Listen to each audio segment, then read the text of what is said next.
93.5. Brooke and Jubal's second date update. The gym is a great place to meet women. You just go in there, you make a wrong turn on your way into the locker rooms, and then boom, you end up in the ladies' locker room. And there's tons of women around for you to meet. Oh, yeah, we're just waiting for you. And it's like, I can't go anywhere. I'm in my towel. I got to hit the showers, ladies. Let's have a convo. That's where the girl who's on the phone today for a second date update met the guy that she wants to call. She was taking a shower at the gym, and he just popped up from behind her and was like, hey, what's up? No way. That is not true. Right, Nicole? Is that how you met this guy? No. Oh, okay. Well, you said in your email that you met him at the gym, and like I was just thinking the standard. Oh my God. I was like, is he talking about someone else? No, that's you, Nicole. So you actually met him in a different way at the gym. That's weird. Yes. So what's this guy's name? His name is Preston. Whoa, fancy. Sounds like you like that name a lot. Fancy? I had a crush on a guy named Preston once. Preston. It just sounds nice. I don't know, just the way you said it though, Nicole. His name is Preston. Oh my God. So how did you meet Preston? So I met Preston at the gym. He was playing a game of pickup basketball, and I was working on the machines. And so, like, I guess the ball strayed where I was, and so I just threw it back. And, you know, I watched a little bit, and then afterwards he came around and started talking to me. No one was in the shower. Everyone had their clothes on. It's a pretty boring story, Nicole. Sorry. It's all right. So you guys struck up a conversation at his basketball game or whatever? Yeah. And, you know, we exchanged numbers, and he said, like, oh, you know, let's hang out this weekend, like, right away. So I was excited. And Can I just say that's impressive? Because when I go to the gym, I am like a sweaty, sloppy, disgusting mess. I was too. I don't believe that if he's hitting on you. I think he still looks cute. It doesn't matter. Yeah, it doesn't matter. Guys will literally walk around the gym and hit on girls nonstop. I guess they figure, like, if this is as bad as it gets, I don't know. Yeah. Starting from the bottom. So your email also said that you actually haven't been out on an actual date with this guy. Why are you calling to do a second date update? I know. Okay, well, you know, right away he was like, I really want to meet up with you. And I was like, cool. And we've been talking, like, via text for, like, 2 weeks now. It's like text, couple of long conversations. But I kid you not, he has put this off, like, 5 times. And not, like, casual or whatever, but, like, we actually set dates. And then he'll just be like, oh, something came up. I need to push it. Then the next time, oh, it looks like it's going to be, you know, a couple of days. Oh, no, actually, it's going to be next week. Oh, man. And, you know, after the 4th time, I was like, hey, you know, if you're not interested, it's totally cool. You know, I'm not trying to, like, whatever. But he's like, no, I really want to meet you. So then the 5th time, he pushed it, like, another couple of days. And I don't know what to do because I already, you know, I offered to kind of, like, let him off the hook. Yeah. And I don't know. I Facebook stalked him. I can't find anything on him. Because you immediately think that he's in a relationship, right? That's like my immediate thought. Like, obviously, that's what I thought. Yeah, and I don't know. Like, it's weird. Like, on Facebook it says he's single, but I can't find anything else. You know, so it's not like he's really active, and you know, I can verify. Maybe that's just like a placeholder page or something. It just keeps blowing you off every time you guys set a date. Yeah, and it's getting kind of annoying. Like, I kind of don't want to even deal with it anymore, but I really like him. Like, I like him more now than before because we've had a few, like, long text messages, and he seems really cool. Like, he's volunteering for Toys for Tots. I mean, like, come on. Maybe he's just stringing you along. He's trying to play the hard-to-get game. Like, yeah, sorry, my schedule's super packed. Ew. We'll go out in a month just to, you know, get you on the hook. If you're lucky. Yeah. I'm going to have to, like, show up at the Toys for Tots events and embarrass myself. No, like, I need your help. What are some of the reasons he's given for pushing the dates back? Well, this is the thing. He won't even, like, be specific, which is what made me really suspicious, you know? Like, it couldn't be more suspicious than if he said, you know, oh, my apartment's on fire or something stupid, you know? It's like, there's nothing. It's just like, oh, something came up. My schedule got packed, blah, blah, blah. I need to push this. It looks like it's, you know, what is it? I don't know. Is he like a secret agent or something? Maybe. That'd be the best case. I mean, yeah, maybe if I was Angelina Jolie, it's like, you like Mr. and Mrs., but I'm not. Yeah. I'm assuming that you have a theory on it. You know, you always have some sort of theory when you're talking to someone and they keep blowing you off. At least I know I do. And you're like, why are they doing this? Well, I mean, like, before I actually came out and asked him, I thought he was in a relationship. But it just seems like we text a lot, too. And if he was, like, his girlfriend would be really suspicious. Why is he always texting someone? Right. You know? So you're texting, like, multiple times a day? Yeah, that's what I mean. So, like, I feel like if he was in a relationship, it would have to be like a long distance relationship or something like that. I don't know. Like, see, I don't like speculating like this because then I feel paranoid. Right, totally. Now you're getting even more worried. What do you guys talk about when you text? Like all kinds of stuff. The other day he texted me this adorable cartoon that he drew for his niece's birthday, and I was like, oh, that's so cute. This guy is pouring it on. Yeah, you think I'm so? going to volunteer for Toys for Tots. So, by the way, I spent 7 hours painting something for my niece. It's just like a pencil drawing, but yeah. All right, well, we'll play a song, come back, call him, and get your second date update, okay? Thank you. You're welcome. Hang on. Moving 92.5. Brooke and Jubal in the mornings. Second date update. If you're just tuning in for today's second date update, Nicole is on the phone, and today she wants to call a guy named Preston. Even you say his name. And Preston is a man among men, according to her. Oh, my goodness. He volunteers for Toys for Tots. He spends hours making art pieces for his little nieces to enjoy. She met him at the gym, and they've been texting back and forth. They haven't gone out on an actual date yet, and she's wondering why she keeps getting blown off, and I think I figured it out. Nicole, Yes. I think that the man that you described, Preston, is actually an angel. Oh? And he's been so busy up in heaven whispering in God's ear about the problems in today's society. And once he gets that solved, he'll come back down to earth to take his rightful place in your heart and take you out on a proper date.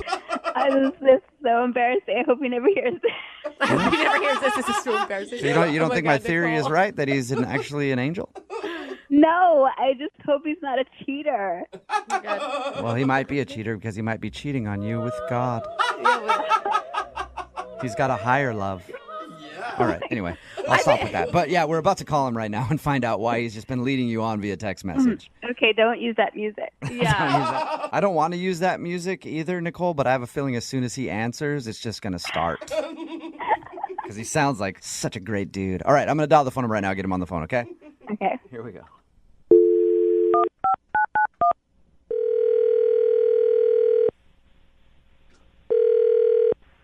Hello?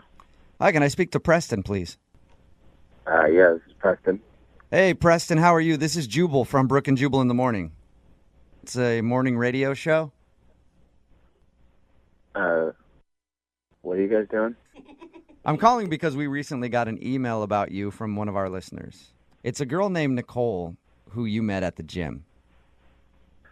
Nicole emailed you about me? She did. She emailed us because she says that you guys met and have been hitting things off via text message, but you haven't gone out on an actual date and you keep rescheduling. So she thinks that you're blowing her off, and she wanted to see if we could get you on the phone and find out if, in fact, you don't want to go out with her.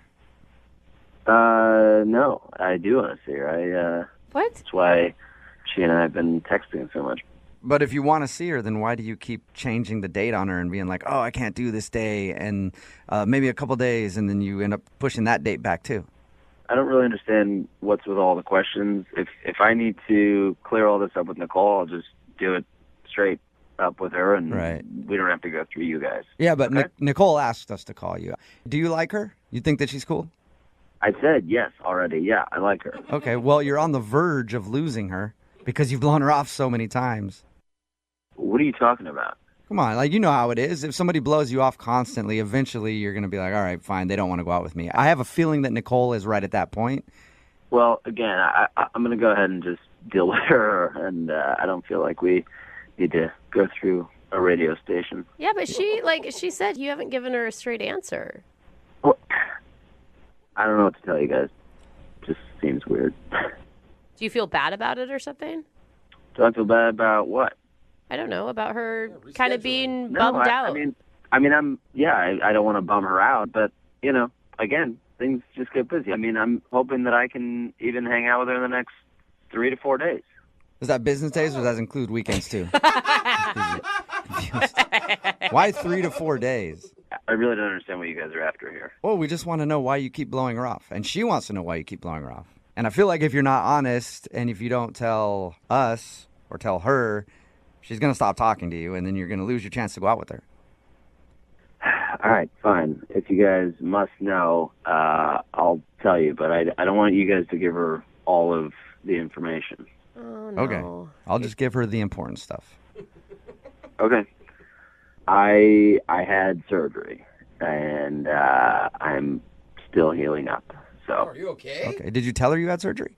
No, I didn't tell her, and I'm doing fine. I just I'm still recovering, and it's taking a little longer than they told me it would, and so, you know. Okay. Well, that would probably be helpful, though, if you were talking to her and were like, hey, I had surgery, you know. Yeah. Yeah, I know, but I don't want to get into the particulars of the situation. I don't think anyone's going to pry into your medical history. Are you doing okay, health-wise? I'm fine. Yeah, I'm fine. It was cosmetic surgery, so I'm not. It's not like it was, you know, my life wasn't hanging in the balance. It was just a cosmetic surgery, and it's taking a little longer to heal. What sort of cosmetic surgery? It was something below the waist. What do you mean? You got Something below the surgery on waist. your junk? What? No, I didn't get. No, is that how it's? Yeah, I guess that is how it's noted. Yeah, it sounded weird the way you explained it. You're making it prettier somehow? I don't get it. What'd you get done? No, I didn't. It wasn't on my junk. I got butt implants. You did not. You seriously got butt implants? Yeah. Like Kardashian-style butt implants. No, I don't look like a Kardashian. I don't want to. No, I just sort of had not much down there for my whole life, and Yeah. I do a lot. You know, I go to the gym a lot, and nothing seems to happen. So I just want to look a little bit better in jeans Okay. and stuff like Interesting. that. So that's not a big deal. Does it hurt right now? No, it doesn't hurt, but I mean, there's still some, you know, a little bit of swelling, but it's not like I can take a girl out to a restaurant or sit in a movie theater. You know. Thank you for sharing. I appreciate that. Sure. I do also have to tell you that Nicole is actually on the other line listening to this conversation, Preston. She's what? She's listening, and she wants to talk to you. Hi. So Hi. uncomfortable. Oh my gosh, Preston. I don't know what to say. This is such a bizarre. I don't know. I mean, it looked fine to me. Well, thank you. I appreciate that. It's just something I kind of had to get done. I've just always been a little insecure about that area. Oh my gosh. It's just so, like, I don't know. I just wouldn't peg you for. Okay. Is this pretty shocking to hear that Preston was getting butt implants, and that's why he hasn't been able to go out with you? I didn't even know this is like Yeah. a thing that guys do. A lot of Sorry. guys do, yeah. I mean, you know, it's your body. You do it whatever you want, I guess. I mean, I'm sorry. I'm trying to be really like. Nervous laugh. Is it a turnoff for you, Nicole? I don't know what it is. I feel like I'm on another planet. I feel really weird. I don't feel like turned off, or I just feel like confused. I mean, well, now you know I wasn't blowing you off. I'm sorry that you kind of felt that I was, but I do want to see you. And like I was telling these guys, unfortunately, the timeline has just taken longer than it was initially projected. And hopefully in the next 3 to 4 days, if you're still up for it, I really do want to take you out.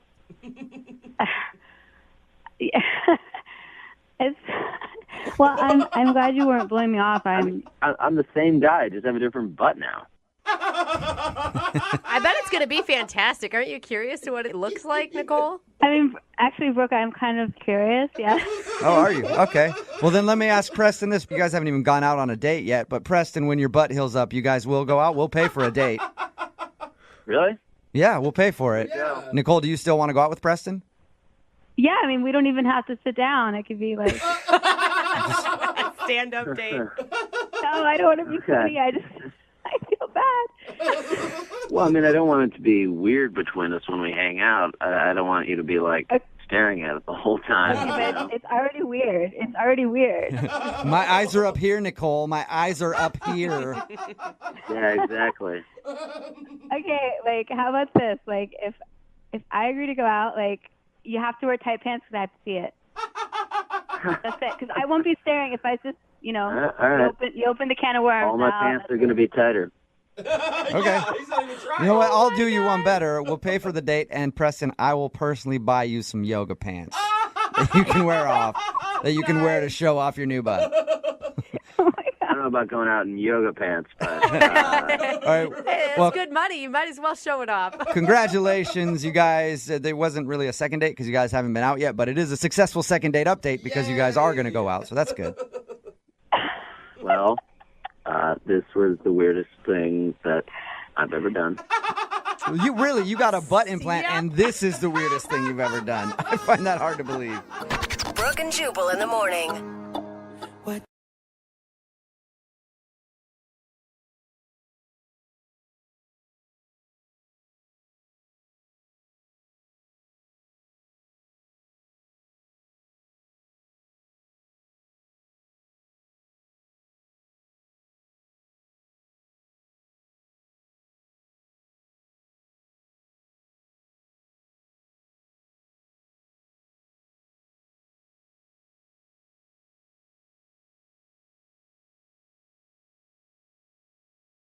Moving 92.5. Brooke and Jubal's second date update.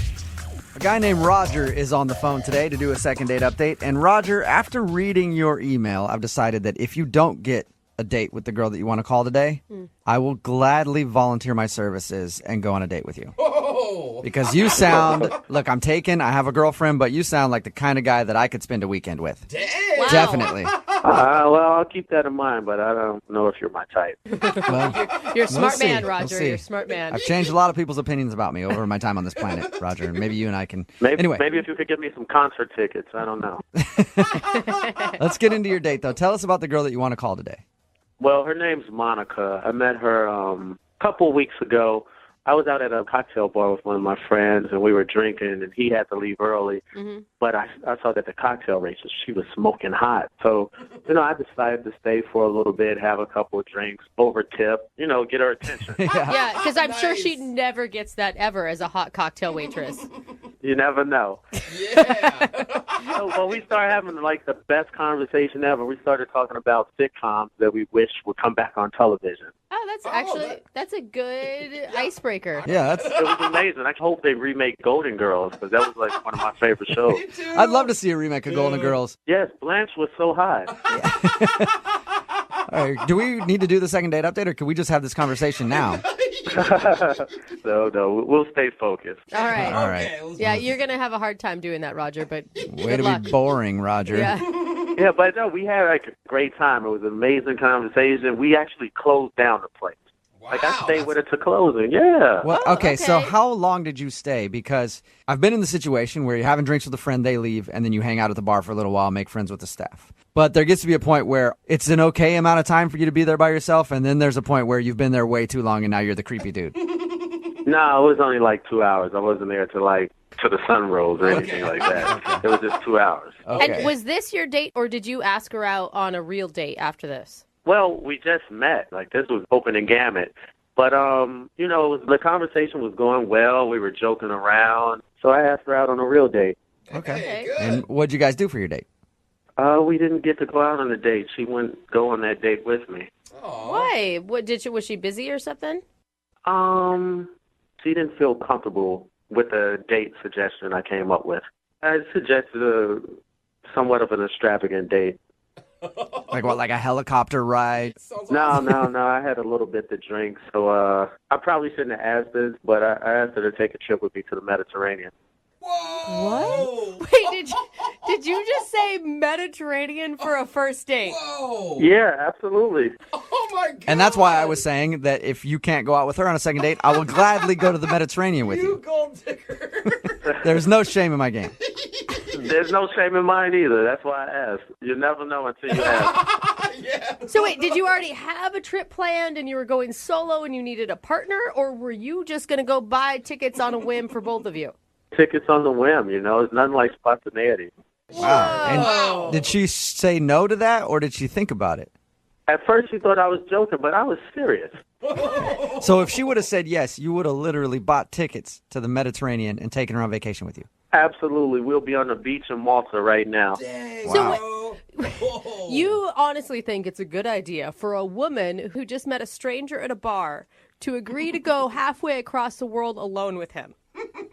I don't see a problem in it. No. Well, What should I do? Take her on the first date and invite her out for beers? Every guy does that. Well, I don't know. It's definitely a way to set yourself apart. Yeah. So she obviously said no to that. Yeah, she said no.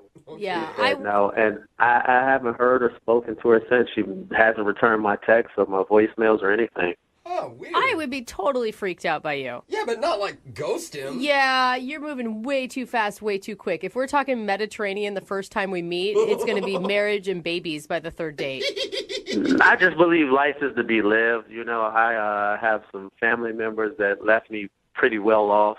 Oh. And, you know, I want to enjoy it with someone. I don't see the problem in it. Okay. Well, I've never Yeah. dated a rich man, so Yeah. maybe that's the problem. I never said rich. I'm way past that. Whoa. Again, man, you're just making yourself just more appealing to me. You got to stop this, Roger. There's rich and then there's wealthy. Oh, my God. So you've tried to call her a bunch and she hasn't returned any of your phone calls at all?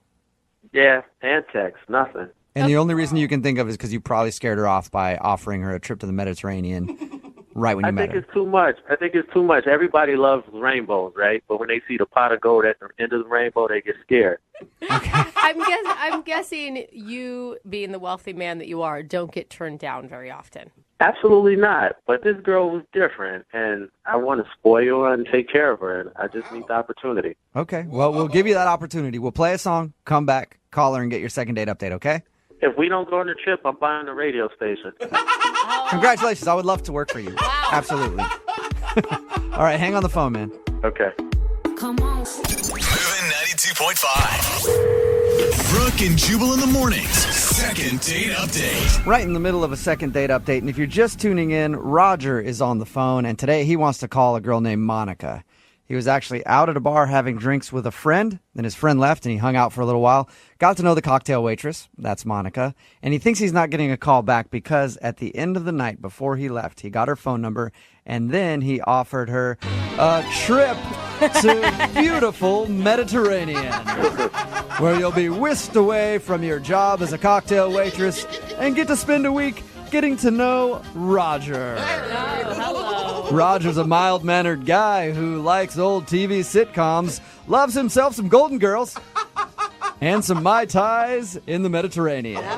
All right, Roger, are you ready to go with your second date update? Yes, let's get my girl. Now, Roger, you say you're really wealthy. Yes, actually more than that, but I'm trying to play it down for you guys. More than wealthy? What? Thanks. What is more?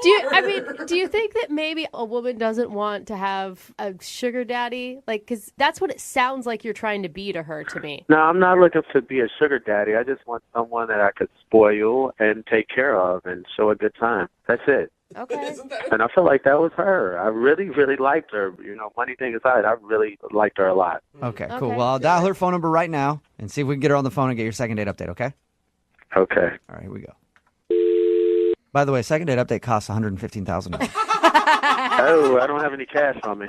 Oh, convenient, Roger. Real convenient. Take checks. You can wire it.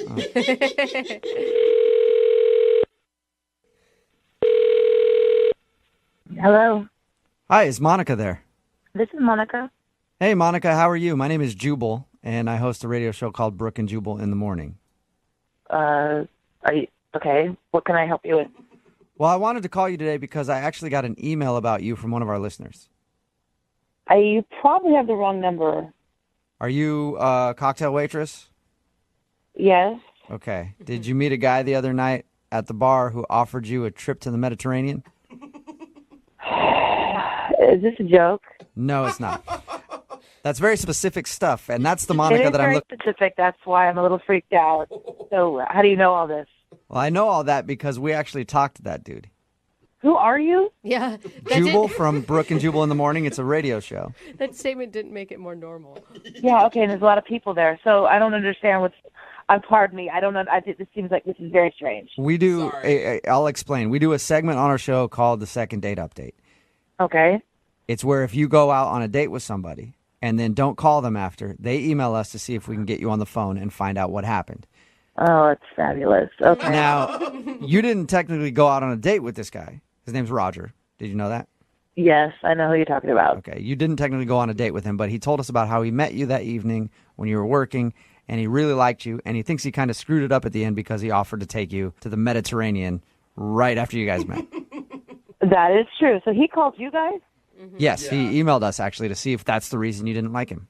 And you don't think that's weird? Oh my God, I told him that it was totally crazy and that I would never recommend any single woman going overseas with a man that they don't know. Yeah, and also it's crazy to call a radio station to call me or email a radio station to call me. That's weird too. Well, That part's we've been weird, doing but- this segment for a while now. I know it's kind of weird to get a call out of the blue from a radio station, but he really liked you, though. Did you actually like him when you were talking to him before the whole Mediterranean thing? I mean, we got along great. He was very handsome and, very nice. But, I mean, it's a bar. I'm working, and you meet a lot of nice people that say outlandish things. When he said Mediterranean, I thought, falafels, but he actually meant the Mediterranean. Here, what did you think when he brought that up after he met you? Did you think that he was joking? Of course. I mean, Yeah. I think he probably asked everybody to go to the Mediterranean. It just seemed weird. According to him, he doesn't ask everybody to go to the Mediterranean. It was just you he wanted to take there. Yeah, you guys believe him too? Of course he would say that to you.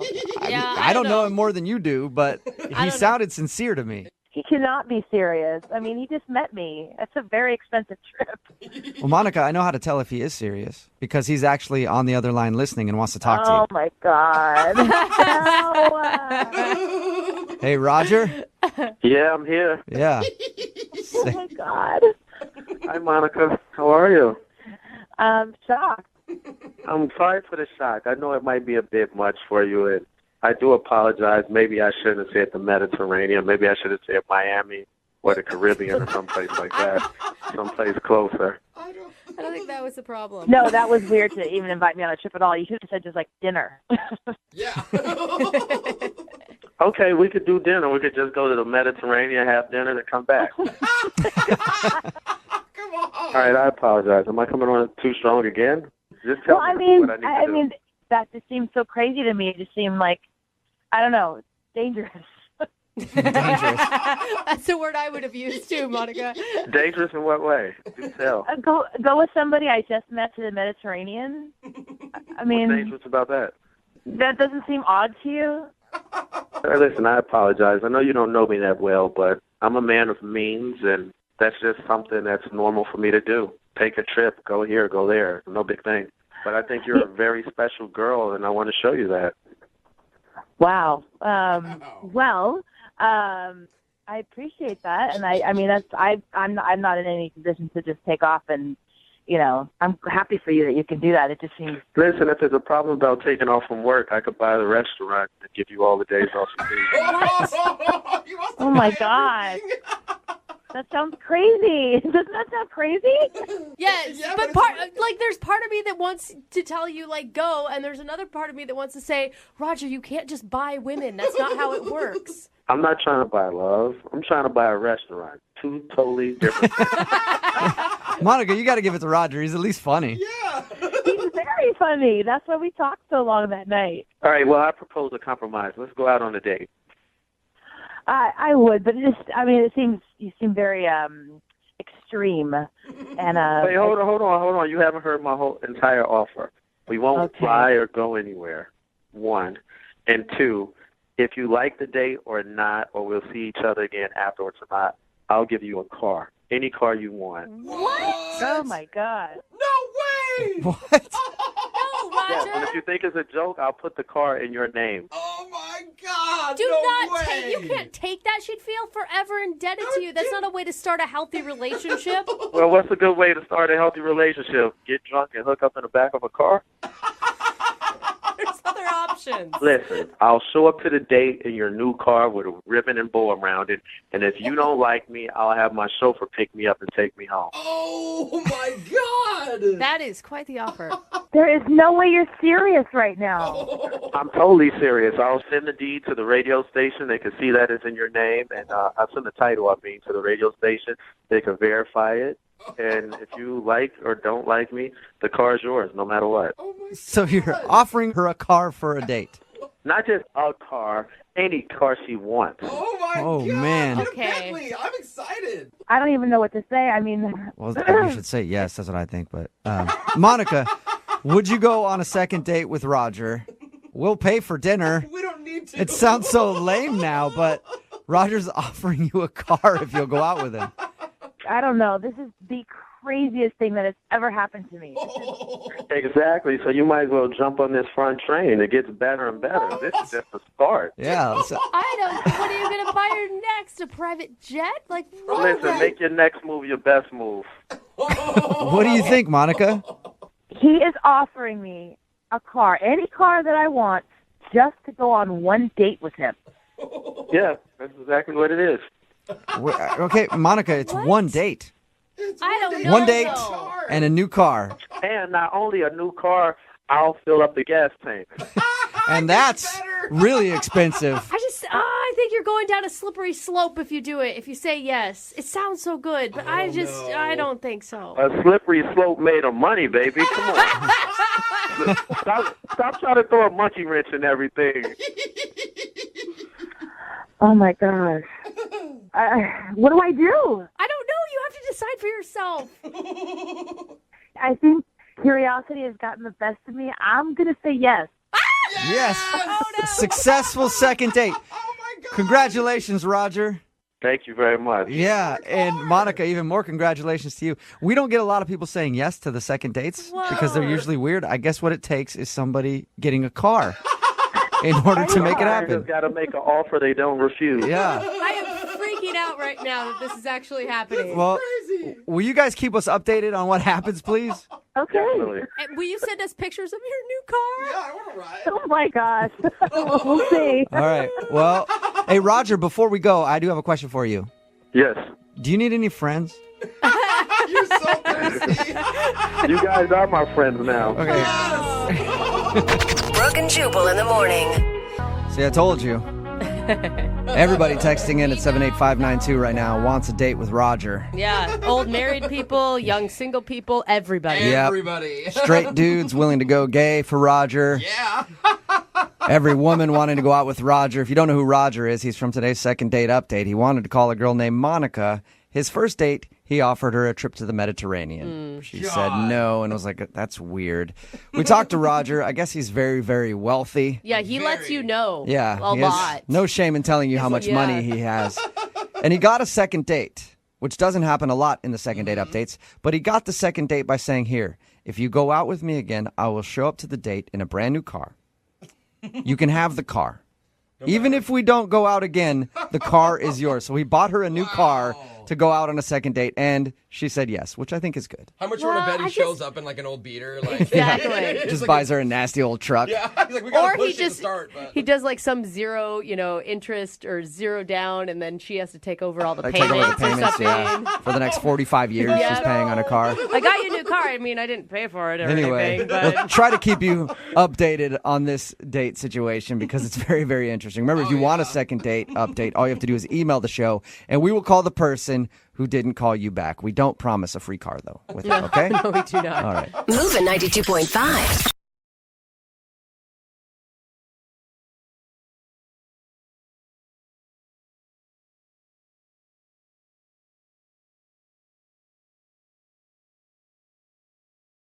Moving 92.5. Brooke and Jubal's second date update. One of the greatest moments in life is after you hook up with someone and then end up running into them somewhere else. Oh, it's Isn't it? so awkward. It's kind of fun, though. A little bit. No, not at all. It's happens to me quite a bit with this one girl that I keep running into, and she's always with her boyfriend when I run into him, and I'm like, yes, lovely.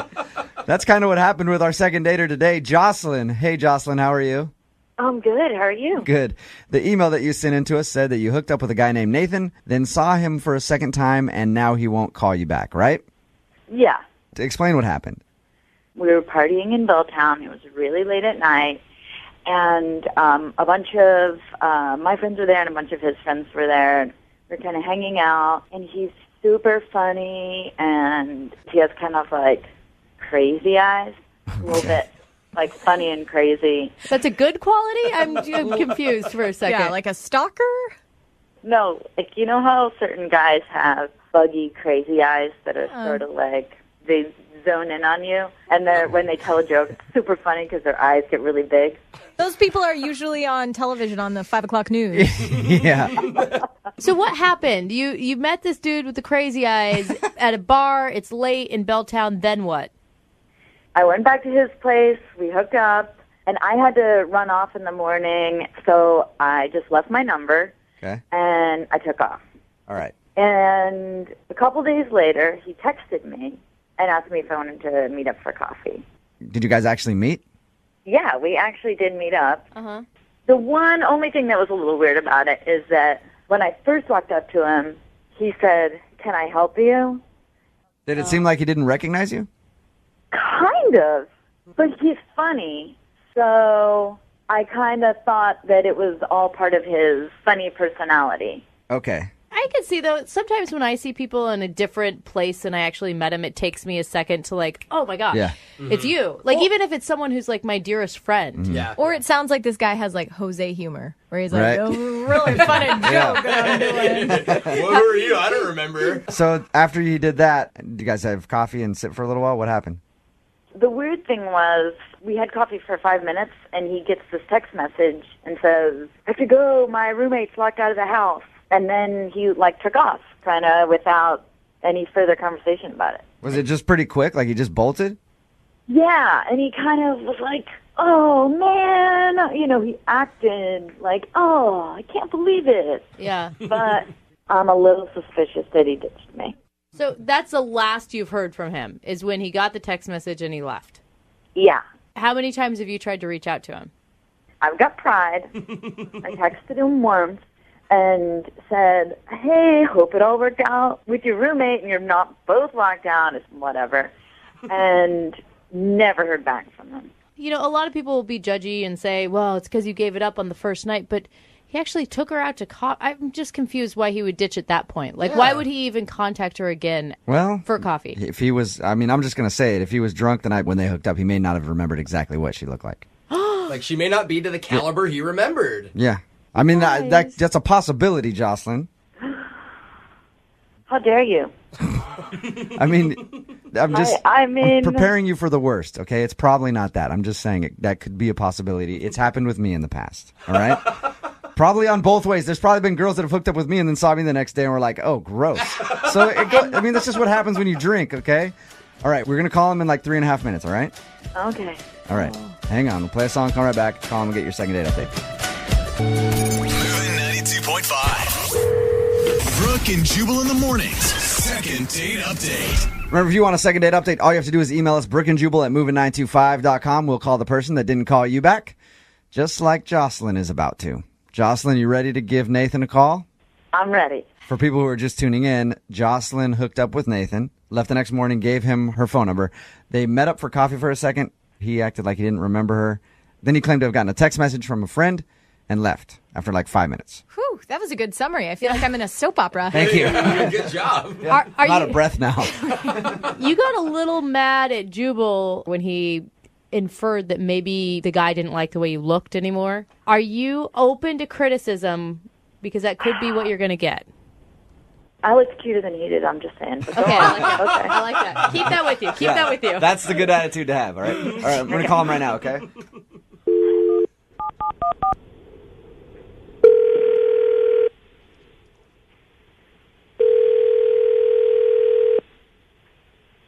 Hello? I was looking for Nathan. Yeah, this is Nathan. Who's this? This is Jubal from Brooke and Jubal in the morning. I'm moving 92.5. How are you? I'm good. What's up? Not much, just calling to check on things, see how life is. All that kind of good stuff. You doing all right? Yeah, and win something or what's going on? No. I'm calling you because we do a segment on our show called the Second Date Update. It's where if you go out on a date with someone and end up blowing them off, they email us to call you and ask why. Somebody emailed us about you the other day. For real? Who emailed you about me? I don't even know if it was necessarily a date, but it's a girl that you hooked up with, and then you met her for coffee a couple days later and kind of bounced out. After a few minutes, said you got a text message from a friend. Yeah, I know what you're talking about. This was like a week ago. Yeah.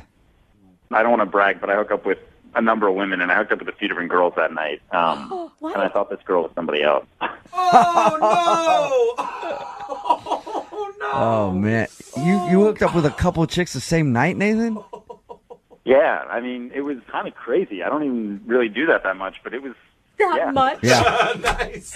One, you can't tell, but I'm high-fiving you through the phone right now. Are not. Yeah. So that's why you left when you met with her, because she wasn't the girl you thought. She came up to me in the coffee shop, and to be perfectly honest, I didn't even really recognize this girl at first, because she was kind of a butterface, and I mean, this girl was a sea donkey, man. Oh, my gosh. And then when it dawned on me, I just made up that thing about the text. I had to get out of there. Yeah. Okay, can I break in here and butterface, dude? Yes. Nathan, if you can't tell, Jocelyn is on the phone with us. Jocelyn is on the phone right now. Yeah, that would be the girl that you just called a sea donkey. And a butterface. Oh, my God, do not repeat those things. Yeah, I heard the butterface comment, and man boobs is all I have to say to that. I have a really hard time believing that you hooked up with all these multiple beautiful women. How do you feel about what he just said, though? I just don't believe what he's saying. No. You don't believe that he didn't recognize you, or you don't believe he hooked up with multiple women? I do not believe that he hooked up with multiple women. It is interesting because didn't you stay the night at his house? Yes, I spent the night at his house. He's totally full of it. So, Nathan, were you hooking up with girls in the bathroom at bars or just taking them back for a quickie at your place, or what was going on? I've seen this other girl a couple times, and I actually went and hooked up with her at her place before I went out that night, for one. Then, yeah, I hooked up with another girl at the bar, and then I met this chick when I was pretty blackout. Wow. What a good night for you. It was I'm telling you, it was a good night. Is it really a good night? Because you're referring to one of your hookups as a butterface. I'm sorry. Hey. He was blacked out. He doesn't remember. Be nice. Yeah. To Jocelyn's credit, she has a nice body. Oh, well, that's... wow. I probably got the herpes now. Thanks a lot. Jocelyn, is regret finally setting in after your one-night stand with this dude? I guess, once again, avoid the crazy eyes. The crazy eyes didn't work out for you this time. Yeah. I'm sorry, Jocelyn. I mean, that happens, though. You sound resilient. I mean, that's a positive. I mean, I'm not even having it with this guy. Like I said, man boobs. Hey, I'm not worried. I don't think like he's that. too worried about it either. Nathan sounds like he's that. perfectly fine. Hey, at the end of these second date updates, we'll always ask if you guys would like to go out again for a second date. We will pay for it. Send you two lovebirds out again. What do you think? Nathan, would you like to go out on a second date with Jocelyn? How much are you guys paying? Jeez. Nathan. Jocelyn, any interest in going out with Nathan again? I am not. Yeah. That surprises me. Yeah. Nathan, Yep. thank you for your time, man. Appreciate you giving us an honest answer. Thank you. Congrats on hitting for the cycle. I think that's what it's called, right? What does a cycle It's a mean? baseball term. It's a grand slam. I don't know. It just means that he did 3 girls in one night, and I'm proud of him. Oh, gosh. Guys. Thank you, man. I appreciate that. Yep. No, don't appreciate that. Absolutely. Brooke and Jubal in the morning.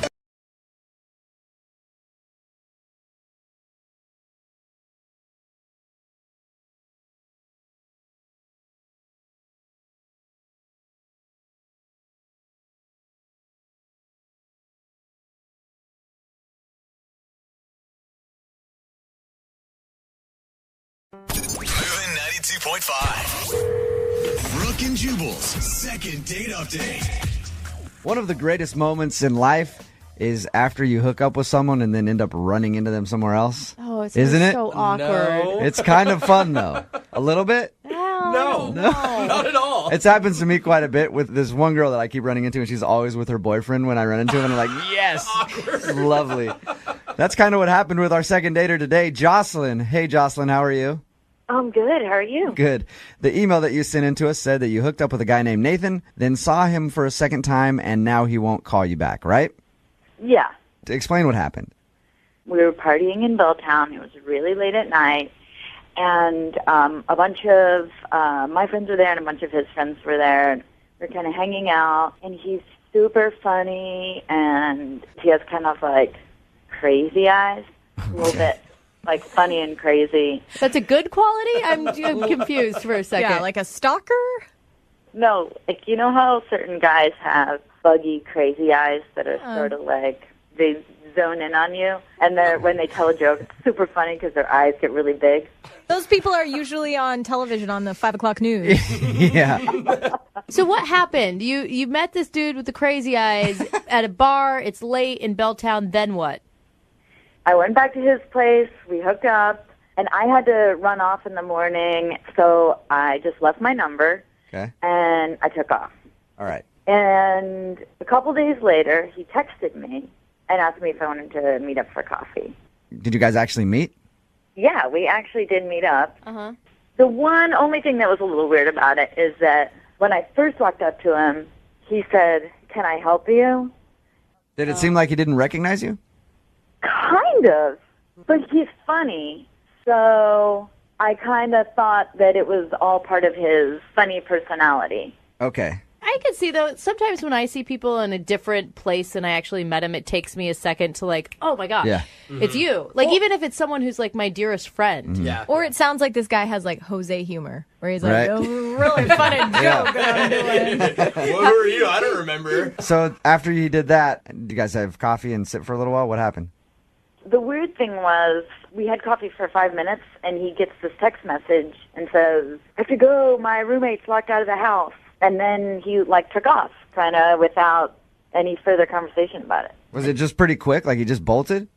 Yeah, and he kind of was like, "Oh, man." You know, he acted like, "Oh, I can't believe it." Yeah. But I'm a little suspicious that he ditched me.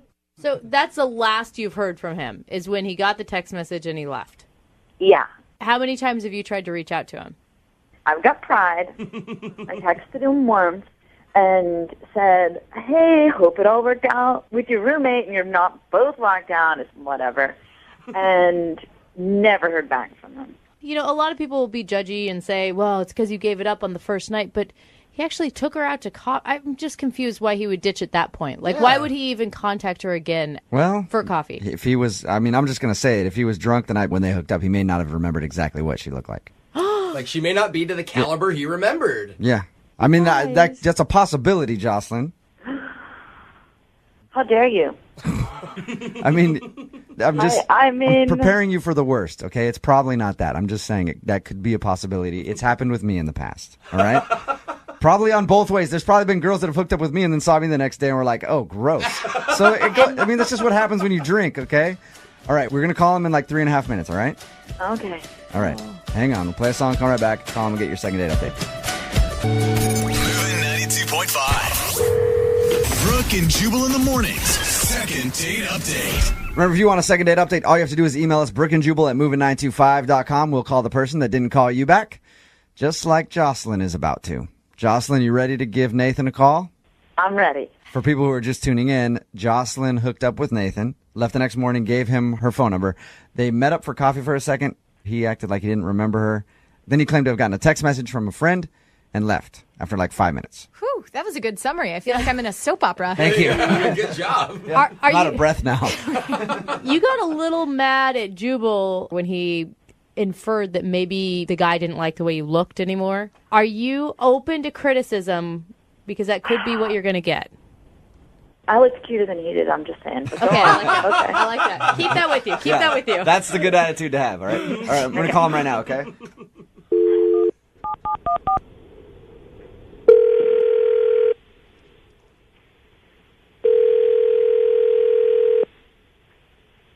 Hello? I was looking for Nathan. Yeah, this is Nathan. Who's this? This is Jubal from Brooke and Jubal in the morning. I'm moving 92.5. How are you? I'm good. What's up? Not much, just calling to check on things, see how life is. All that kind of good stuff. You doing all right? Yeah, and win something or what's going on? No.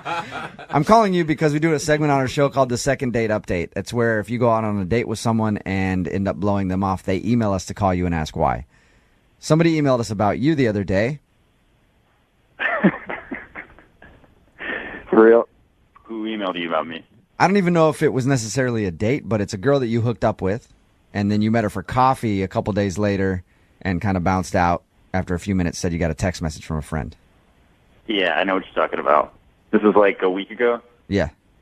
I don't want to brag, but I hooked up with a number of women, and I hooked up with a few different girls that night. And I thought this girl was somebody else. Oh, no! Oh, no! Oh, man. You hooked up with a couple chicks the same night, Nathan? Yeah, I mean, it was kind of crazy. I don't even really do that much, but it was... That much? Yeah. Nice. One, you can't tell, but I'm high-fiving you through the phone right now. I'm not. Yeah. So that's why you left when you met with her, because she wasn't the girl you thought.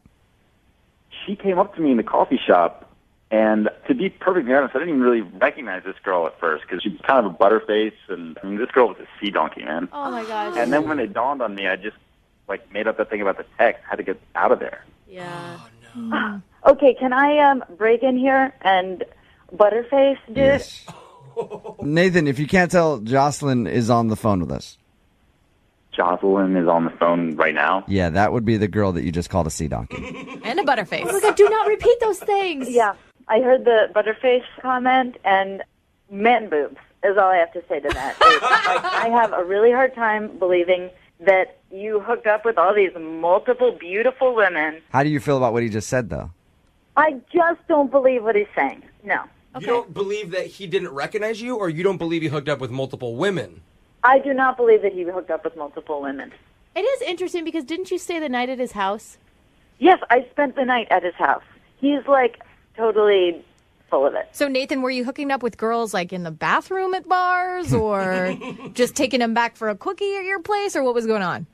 I've seen this other girl a couple times, and I actually went and hooked up with her at her place before I went out that night, for one. Then, yeah, I hooked up with another girl at the bar, and then I met this chick when I was pretty blackout. Wow.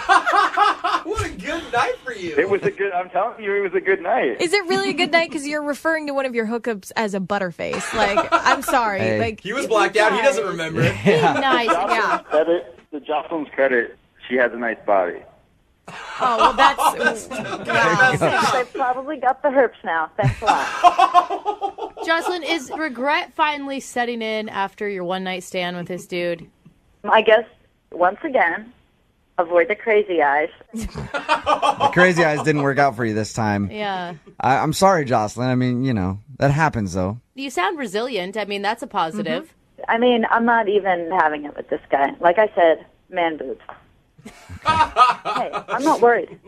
I don't think like he's that. too worried about it either. Nathan sounds like he's that. perfectly fine. Hey, at the end of these second date updates, we'll always ask if you guys would like to go out again for a second date. We will pay for it. Send you two lovebirds out again. What do you think? Nathan, would you like to go out on a second date with Jocelyn? How much are you guys paying? Oh, jeez. Nathan. Jocelyn, any interest in going out with Nathan again? I am not. Yeah. That surprises me. Yeah. Nathan, Yep. thank you for your time, man. Appreciate you giving us an honest answer. Thank you. Congrats on hitting for the cycle. I think that's what it's called, right? What does a cycle It's a mean? baseball term. It's a grand slam. I don't know. It just means that he did 3 girls in one night, and I'm proud of him. Oh, gosh. Guys. Thank you, man. I appreciate that. Yep. No, don't appreciate that. Absolutely. Brooke and Jubal in the morning.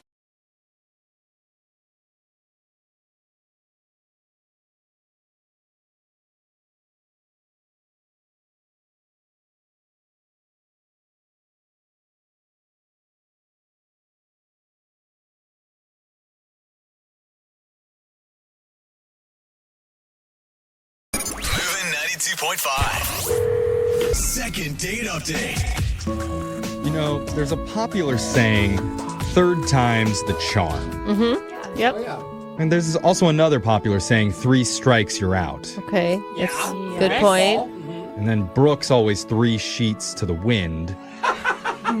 3 blind mice. There's a lot of sayings about threes. Yeah, two's company, three's a crowd. Yeah. So Yeah. I don't know if 3 is a good number or a bad number. There is a lot of historically. mixed messages here. Can't really tell, but for one of our listeners, Allison, she went out on 3 dates with a guy recently, and now she's not getting a call back. Well, already she's breaking second date update rules. Well, we're going to make an exception for her, though. Allison, how you doing? I'm doing all right.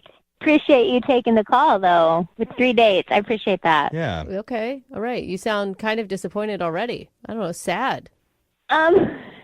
No. I'm really hoping that you can help me out because I think this is a good one. I think this guy is really awesome. Okay. What's the name of this guy that you want us to call? His name's Russell. Okay. And he's like really funny, but not in that doofy way or making fun of other people way. He just has like a really natural humor that I love. So kind of like me. Oh, yeah.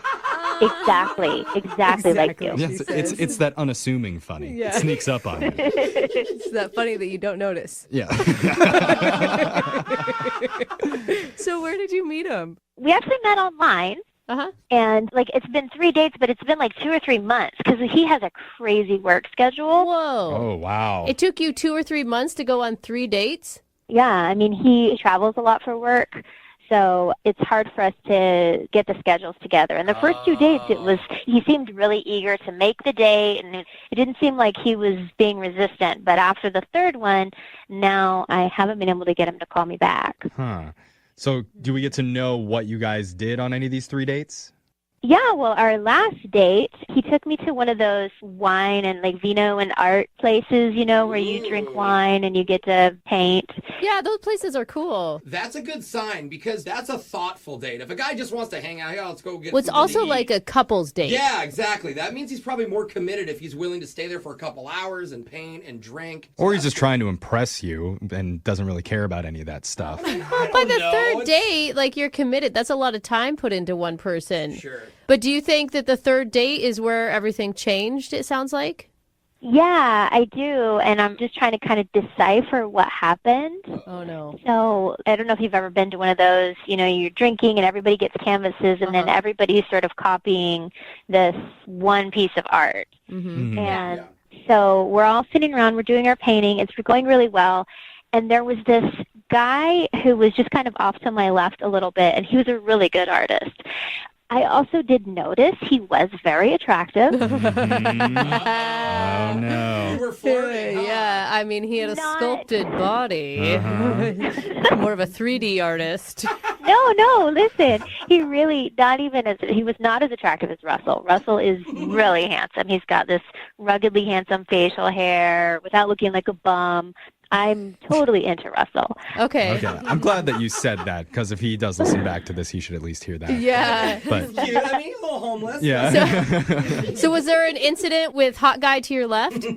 Well, he seemed to be a really good artist, and I kind of started copying him a little, and I just caught myself looking over there more and more at what he was doing, and there were a couple times where Russell was talking to me, and like he'd notice me looking over there and he'd stop and he'd get kind of this weird look on his face and I'd catch myself and it was getting a little awkward. Because your eyes were actually on this guy's butt instead of his painting, or? Yeah. No. I'm afraid though that Russell does think I was checking him out the whole time. Well, you know what they say, women can't resist a guy with a paintbrush. I've never heard that. Oh. Yeah, Is that a no. thing? Oh, no? Is that not That's the not saying? a thing. Oh, okay. Yeah, it's a guitar maybe you're thinking of? Maybe that's what I was thinking of. Yeah. I mean, did he ever bring it up? Did he seem like a super jealous type of guy? No, he didn't bring it up, and I don't think that he is, because at the end of the date, things were a little bit awkward, but he kissed me goodnight, and things were in a good way, and I told him, you know, that I wanted to see him some more, that I kind of was sorry that he was going to be on the road again, and I don't know if maybe that was it, like if he felt I was coming across too clingy, and... Did you guys make out at the end of the night or kiss or anything? Brooke, she already said that. Oh, sorry. Yeah. Sorry, Brooke was distracted thinking about the other painter's butts. Still. Yeah, already. Or was it his big paintbrush? Right, yeah, exactly. There you go. So, is this a situation, since you guys are dating for several months, are you only seeing him, or are there other people in the picture here? As far as I know, it's just been the two of us because I mean he's really, really busy, and I don't know if he's got time. Right. But we haven't had like to sit down and okay, let's talk exclusivity. Okay. You guys are taking it really, really slow. I mean, this is a snail's pace relationship. And in a relationship I've been in, you do take it very slow. You want to be sure when you make that commitment that it's going to stay. You don't want to rush into something. I don't know. All I'm thinking is third date and you didn't go home with him? Is that bad? Brooke was on the first date. Like, What is in your coffee cup today? Is there any wine in there? Like, you are out of sorts. I apologize for Brooke. Listen, lean on us on this. Yeah, one. we're gonna throw Brooke into a shower, and while we do that, we're gonna play a song. We'll come back and we'll try and get you your second date update. Okay, Allison? All right, thank you. All right, hold on. Pablo Picasso, Michelangelo, Diego Velázquez. Well, I don't know who that is, but I believe you. They're all world-renowned painters, but more importantly, world-renowned lovers. How do you know Picasso was a good lover? He was, trust me. And one of our listeners, Allison, met her own sensual, suave artist. His name is Russell. Wait, say I think you said Russell. Russell? Oh, yeah. Okay. Sorry. Something got stuck in my throat. But Russell, he's not like a professional painter, but they did go on a wine and painting date. Yeah. It was actually their third date, and after the watercolors dried, things have been kind of weird between them. I like that picture. Yeah. But there was another guy she mentioned that was sitting next to her in that class, and she says she couldn't stop looking at his amazing painting. Yeah, she was trying to copy what he was doing because he had a handle on it. And when I say painting, I don't know if that's code for something else, his amazing painting, but she's worried that maybe her date Russell noticed, and that's why he's been avoiding her. Yeah. I could see that. Are you nervous about this, Allison? I am a little, just because if it's just about the other guy, then that seems a little like Russell doesn't have to be worried. He should be a little more confident than that, and I don't like that it's that tenuous. Yeah. But I'm honestly kind of hoping that he got more spooked because of feeling like I'm pushing. So wait, so the whole like you want what you can't have, you're pushing away a little. Maybe he'll want to. No, because she mentioned that she wants to see him more often than once a month, and maybe that's too fast for him. If he's a snail, I guess. I know. So we'll find out. Let's call Russell and get your second date update. You ready for this, Allison? I'm ready. Let's do it. Okay, I'm going to dial the phone number right now.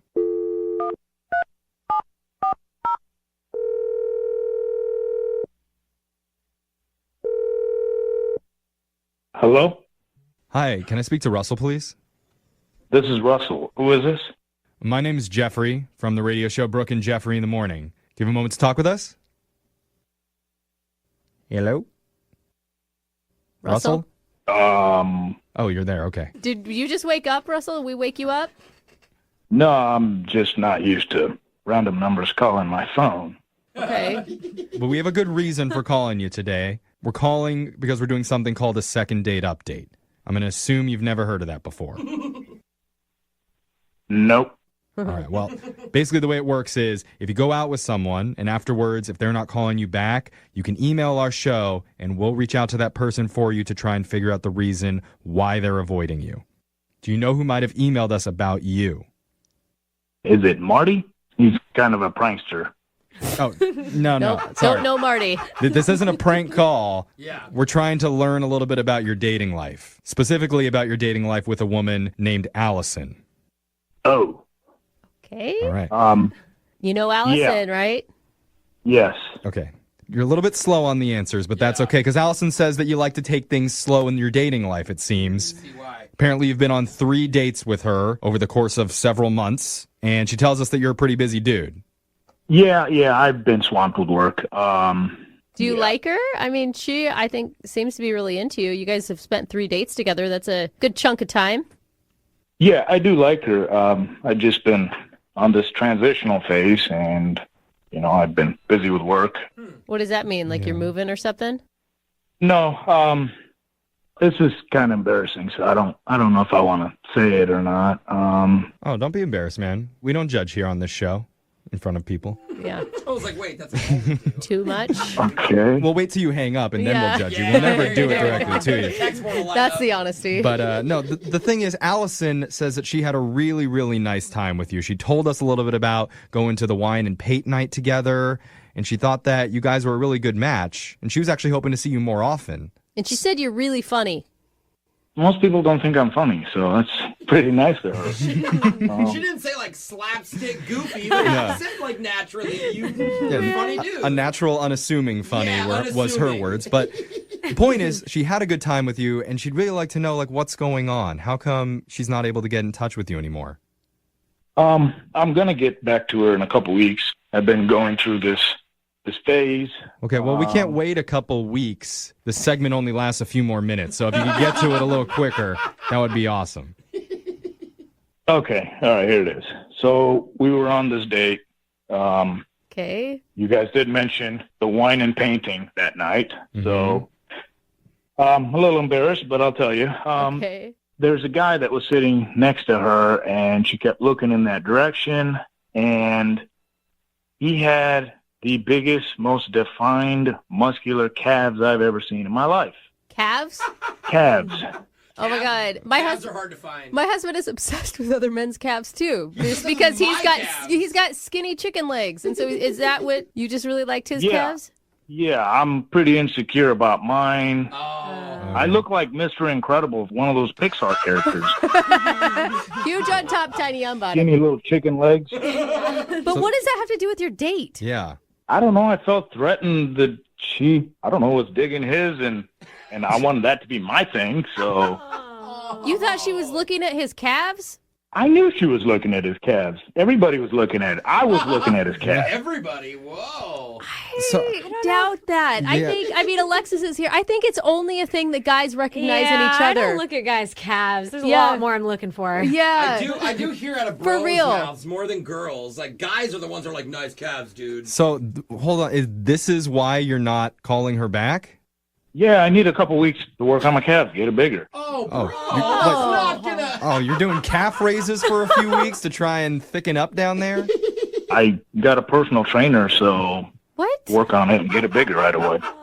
Did you not hear? Like the two women in this room, fake calves, not necessary. not a deal breaker. It doesn't pop up in 2 weeks. You're gonna need a lot more time. Is there like a calf specialist that you have to go to do this? You may just have to get implants, to be honest. Okay, I'm just telling you, it's just something that I want to do for myself.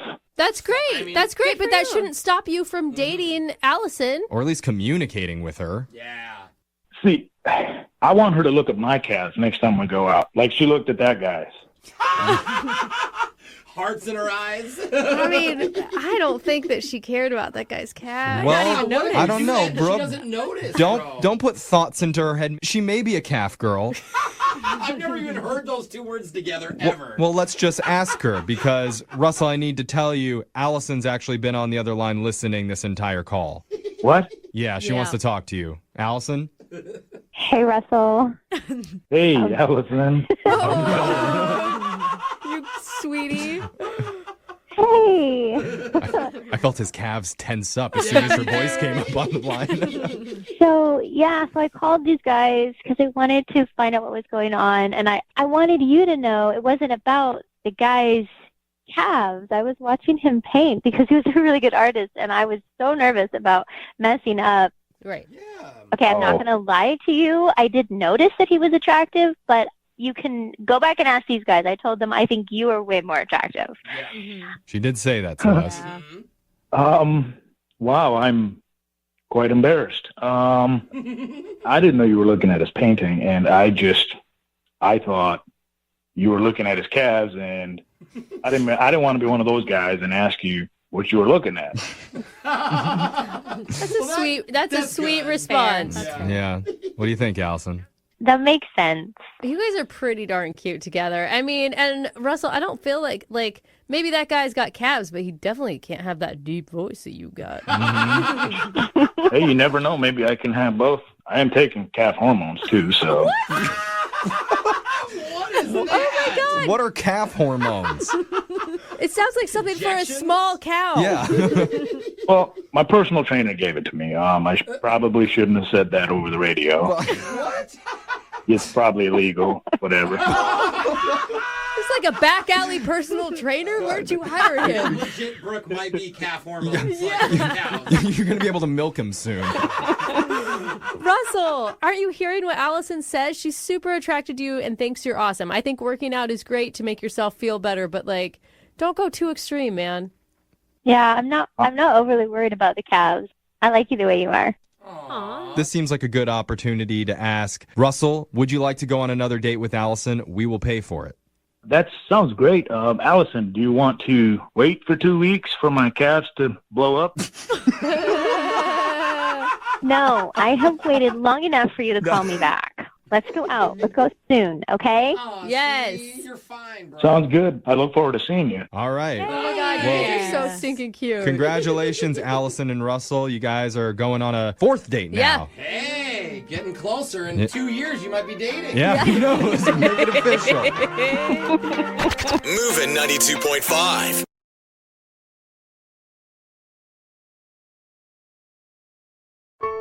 If you're just tuning in for the second date, one of our listeners, Cammie, went out with a guy named Justin recently. They went out to a steakhouse for dinner, and Justin told her to order anything she wanted because he was paying with his company's credit card. Nice. And he said, as long as they mention a few business-related things, then it technically counts as a business meeting. Thing is, halfway through dinner, Justin started to act a little bit strange. He got really quiet, a little distant, wasn't eating. And from there, everything just ended kind of awkwardly. Cammie has no idea exactly where it is that things went wrong. Yeah. And Cammie, I feel like we've talked for a while, and we gave this whole second date thing a shot. And you seem nice. Oh, we're breaking up with her? I'm just not really feeling it. You're not feeling it. Okay. So, well, it's not to the That's point. not- It's not to the point where I want to stop the second date completely, but Yeah. I am going to treat you differently from this point forward. Okay. And I will tell you, it's not you, it's me. Okay. But it is a little bit you. Is this sounding too close to home, Cammie? Out of nowhere? It's super painful for me. How dare you? I'm still interested in you, Cammie. Oh. Okay. I appreciate that. I Yeah. appreciate it's so weird. Like, it's two different people. Yeah. Like, we talked on the phone. Like, that's a big deal. That is. I might be jaded, but my first thought is he's married or he's in a relationship. And like the guilt finally caught up to him mid-meal. Do you know what I mean? I just need to know what happened because it was so dramatic. Right. And I even asked him, because at that point, like, at the end of the day, I really had nothing to lose. Like, once he stopped making eye contact, I was like, what is going on? Okay, I'm back to being interested now. I'm going to rejoin this conversation. Is that what you're doing? Sorry. Let's go. Okay, let's do it. The whole time. Let's hope that we can do the same with Justin and get him interested in you again, all right? Okay, I see. Clever. I don't know if it's worth our energy, but Yeah, I let's don't- try it anyway. You ready, Cammie? Yeah, let's try it. I Okay. lost interest again. Yeah. Come on. Oh, okay, I'm back on board. All You right. were all over the board. Okay, let's see what's going on with Justin. I'm gonna dial his number right now. Here we go.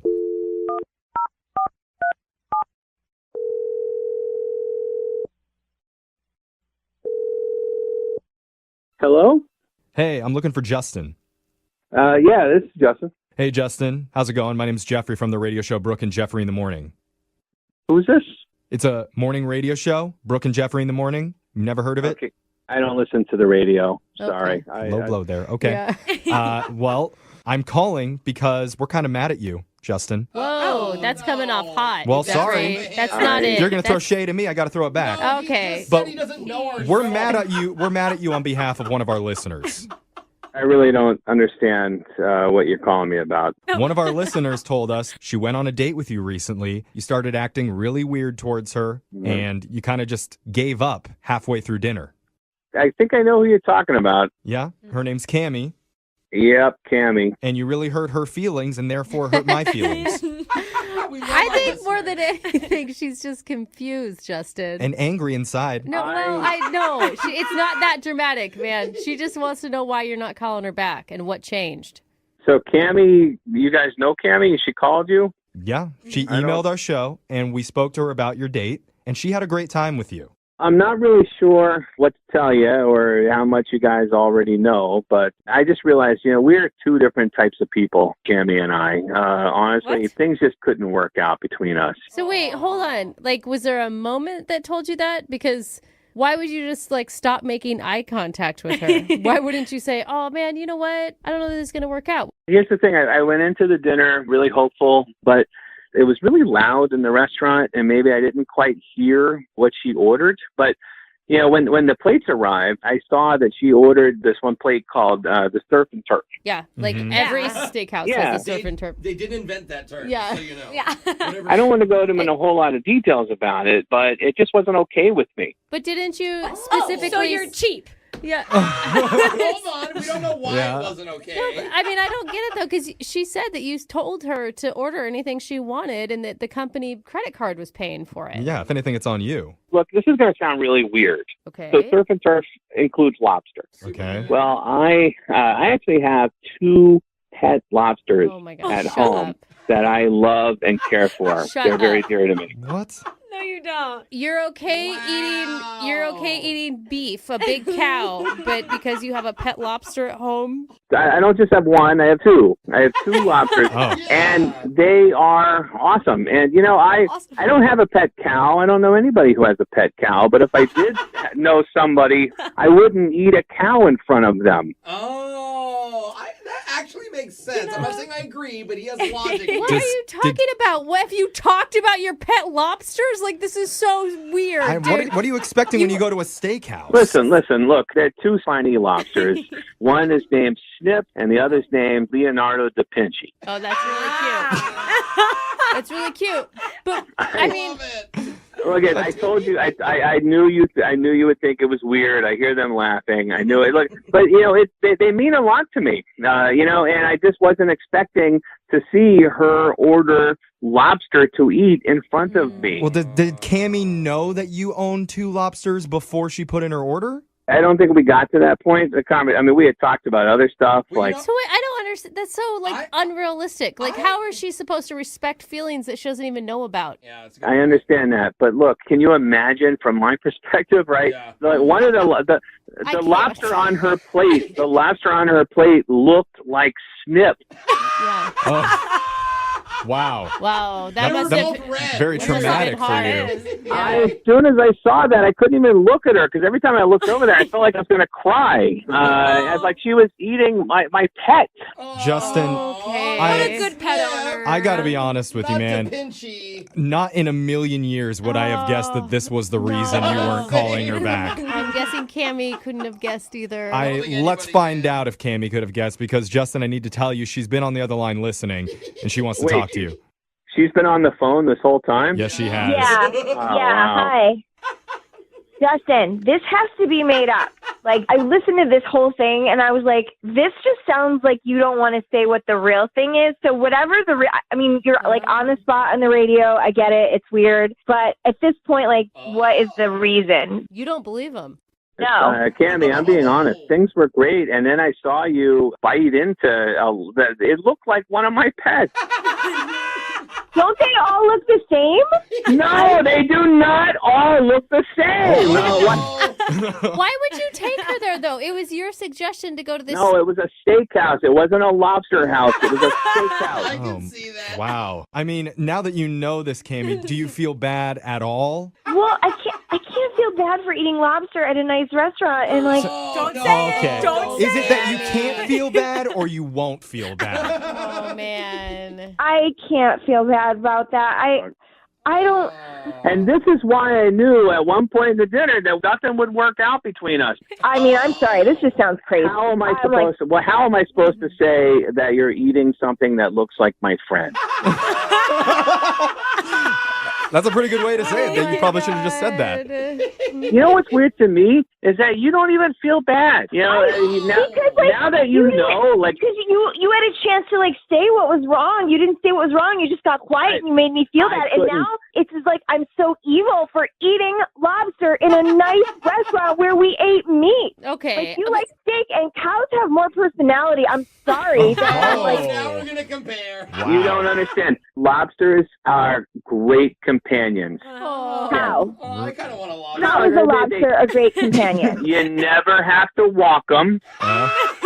They're never going to pee on the floor. Yeah. You may have heard this, but lobsters are loyal. They mate for life. Okay, Did you know that? please. Did you know Unlike that? those promiscuous dogs and cats that sleep around. Good. A dog will hump a leg. What? A lobster mates for life, and they live over 100 years. So now let me tell you, Cammie, that's way longer than you're going to live with all that butter that you were putting that lobster in. Oh my God, Kenny, this is so crazy. I'm not, I don't You have don't to need justify to. butter to you. Yeah. You don't have to. I mean, wait, would you give her another chance if she said she'd never eat lobster again? Or in front of It's so hard. Even right now, revisiting that night, it's so hard for Okay, me. Justin, look, I don't want to put you through any more trauma. I don't want to give you any more PTSD. So let me just ask, would you like to go out on another date with Cammie? We'll pay for it. No lobster, just any other type of seafood will be fine. Yeah. I don't know. You guys can eat crabs and then give her crabs later. No crustaceans. Both fresh. Okay. All.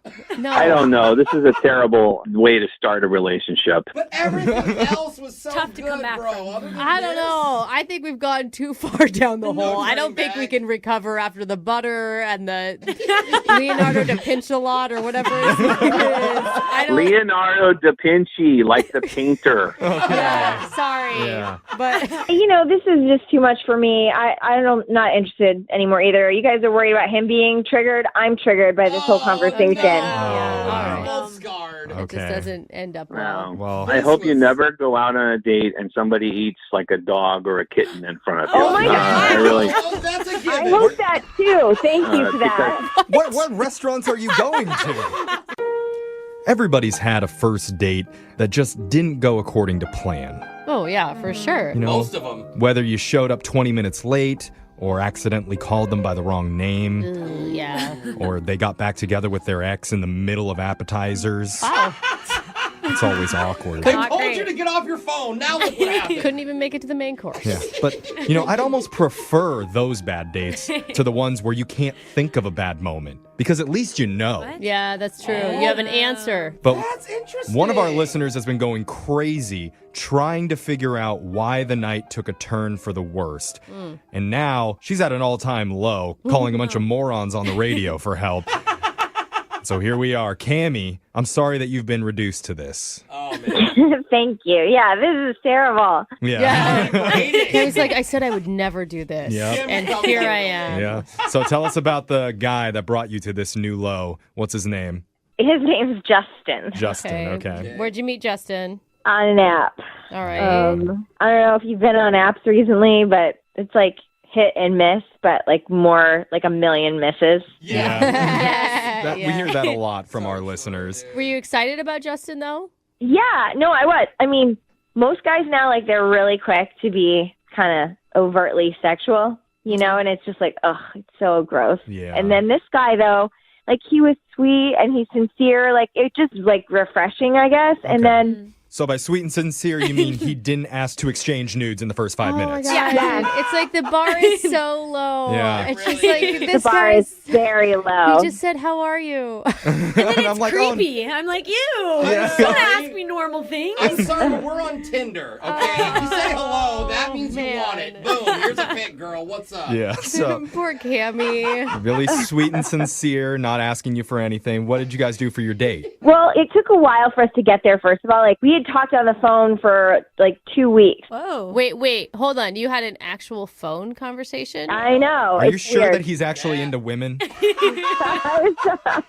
Even then, are you sure he's not 80 years old? Yeah. I think it's a better question. No, but all jokes aside, even the last time I really click with somebody, it's when you actually talk and call, and like that is like a whole new level nowadays. That's awesome. It makes me nervous just It even does. thinking about making that phone call.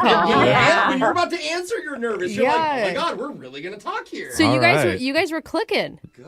Yeah, it was good. And then he said we were going to go to a steakhouse for dinner. Good choice. We got there, and he was handsome, and he seemed like, like we hadn't FaceTime, but he looked like his pictures, like he sounded like himself. Like sometimes you meet somebody, you're like, oh, that's who you are in real life? I didn't think that was going to happen. But no.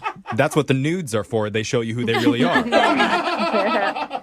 Even the nudes are photoshopped. Though. Yeah. Watch out. Okay. How did he receive you? Like, I think it was good. I know, like, that's weird. Look. What is that what I meant? You know what I mean? You Yeah. are awful on a dating app. What was Did he like you in real also- person? Did you also show up correctly? I don't Oh No, my I know what you gosh. mean.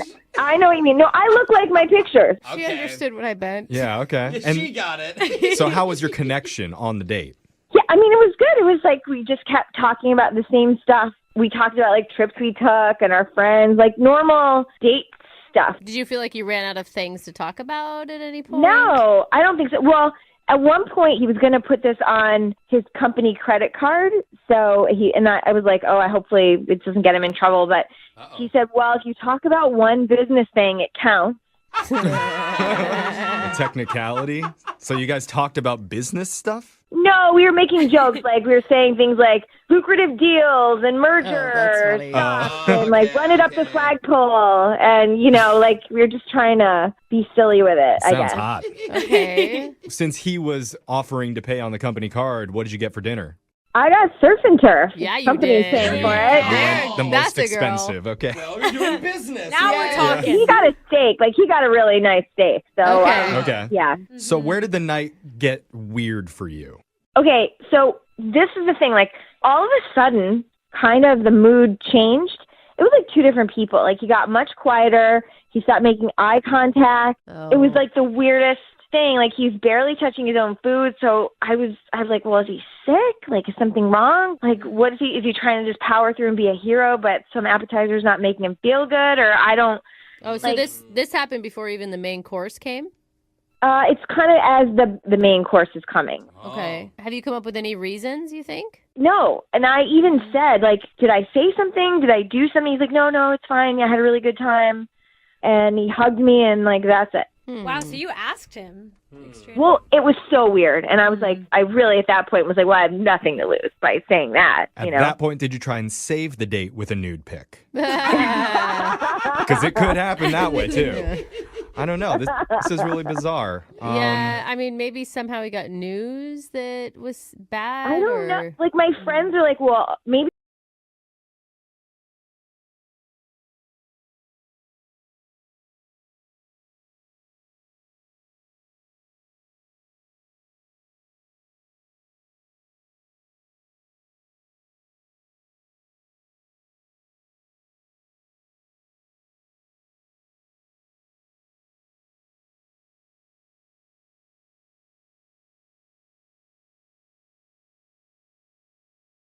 Moving 92.5. Second date update. You know, something you hear from women all the time is, why are all the good guys always taken, gay, or dead? Uh-huh.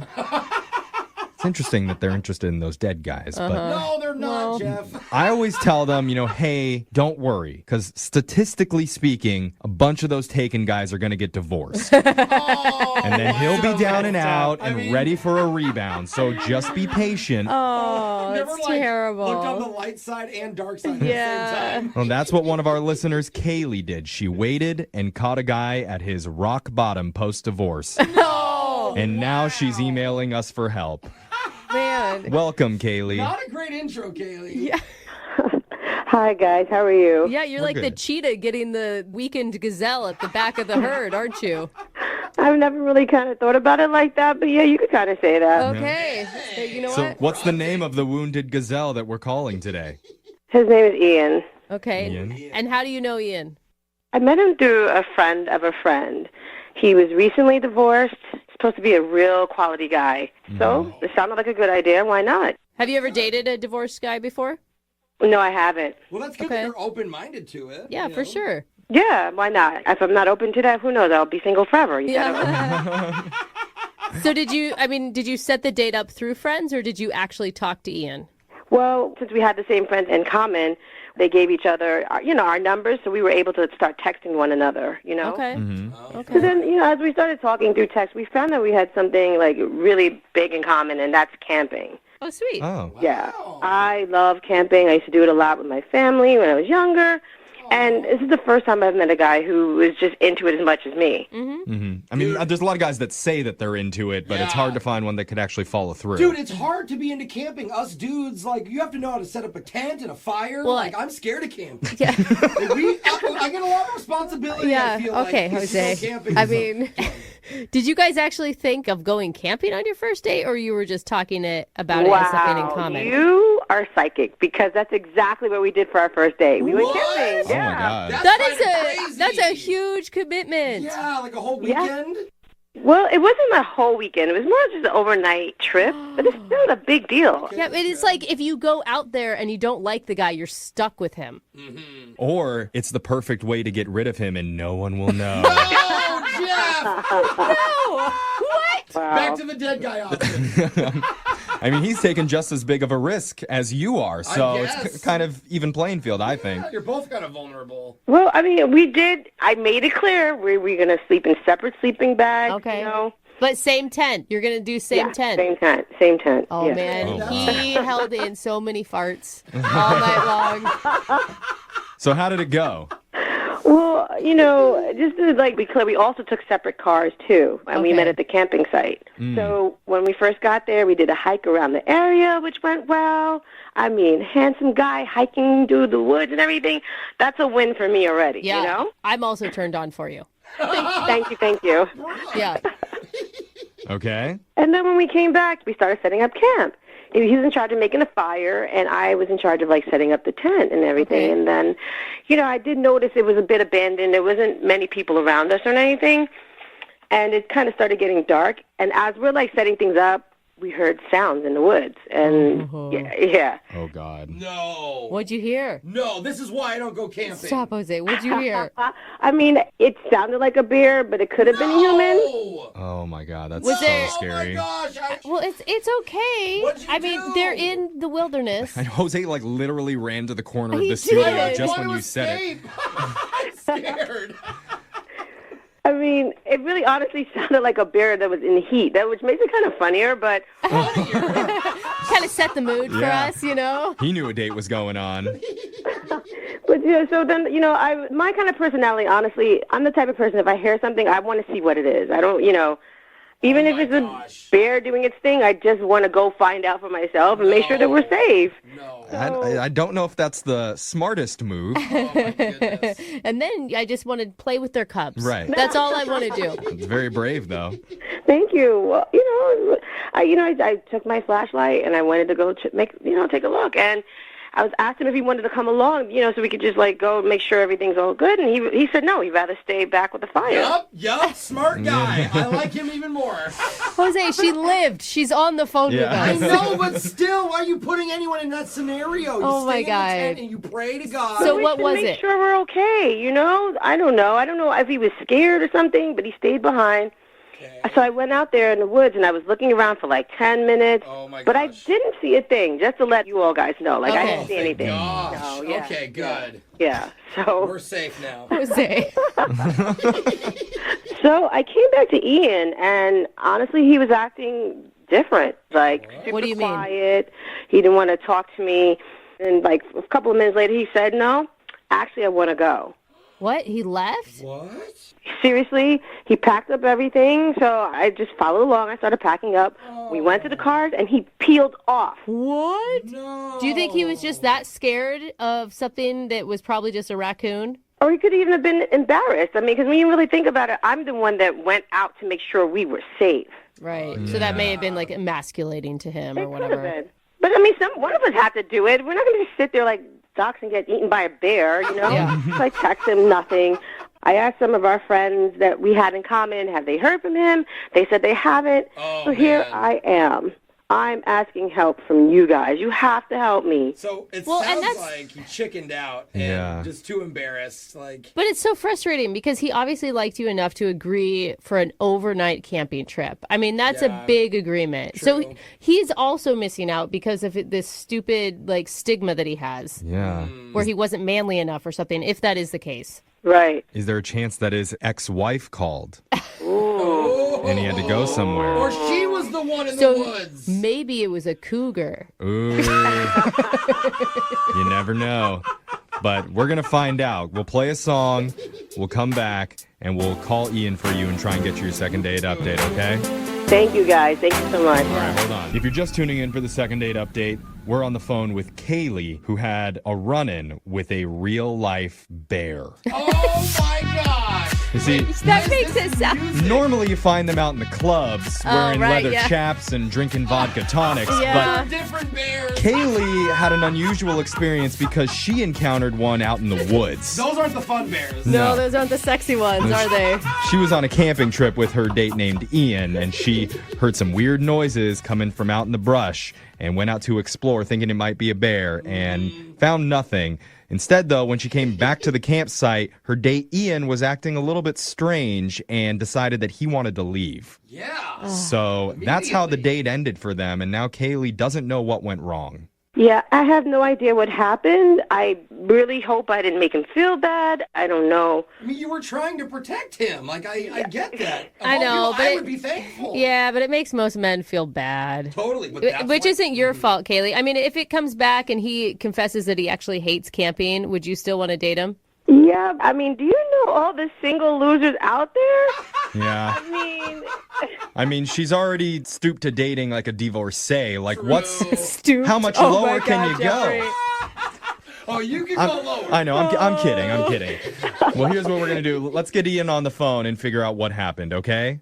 Excellent. Thank you so much. All right, let's dial his phone number. Here we go.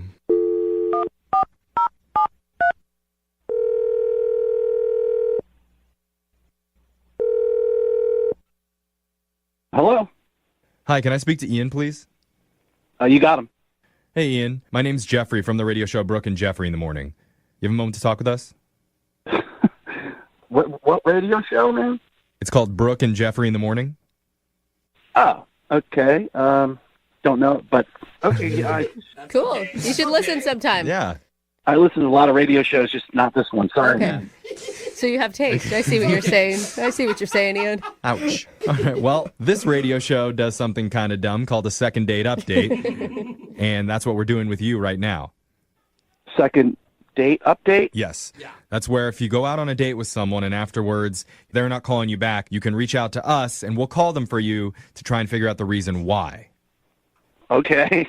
So what's this all about? So a woman reached out to us because you went out with her recently. That woman's name's Kaylee. You remember Kaylee? Okay.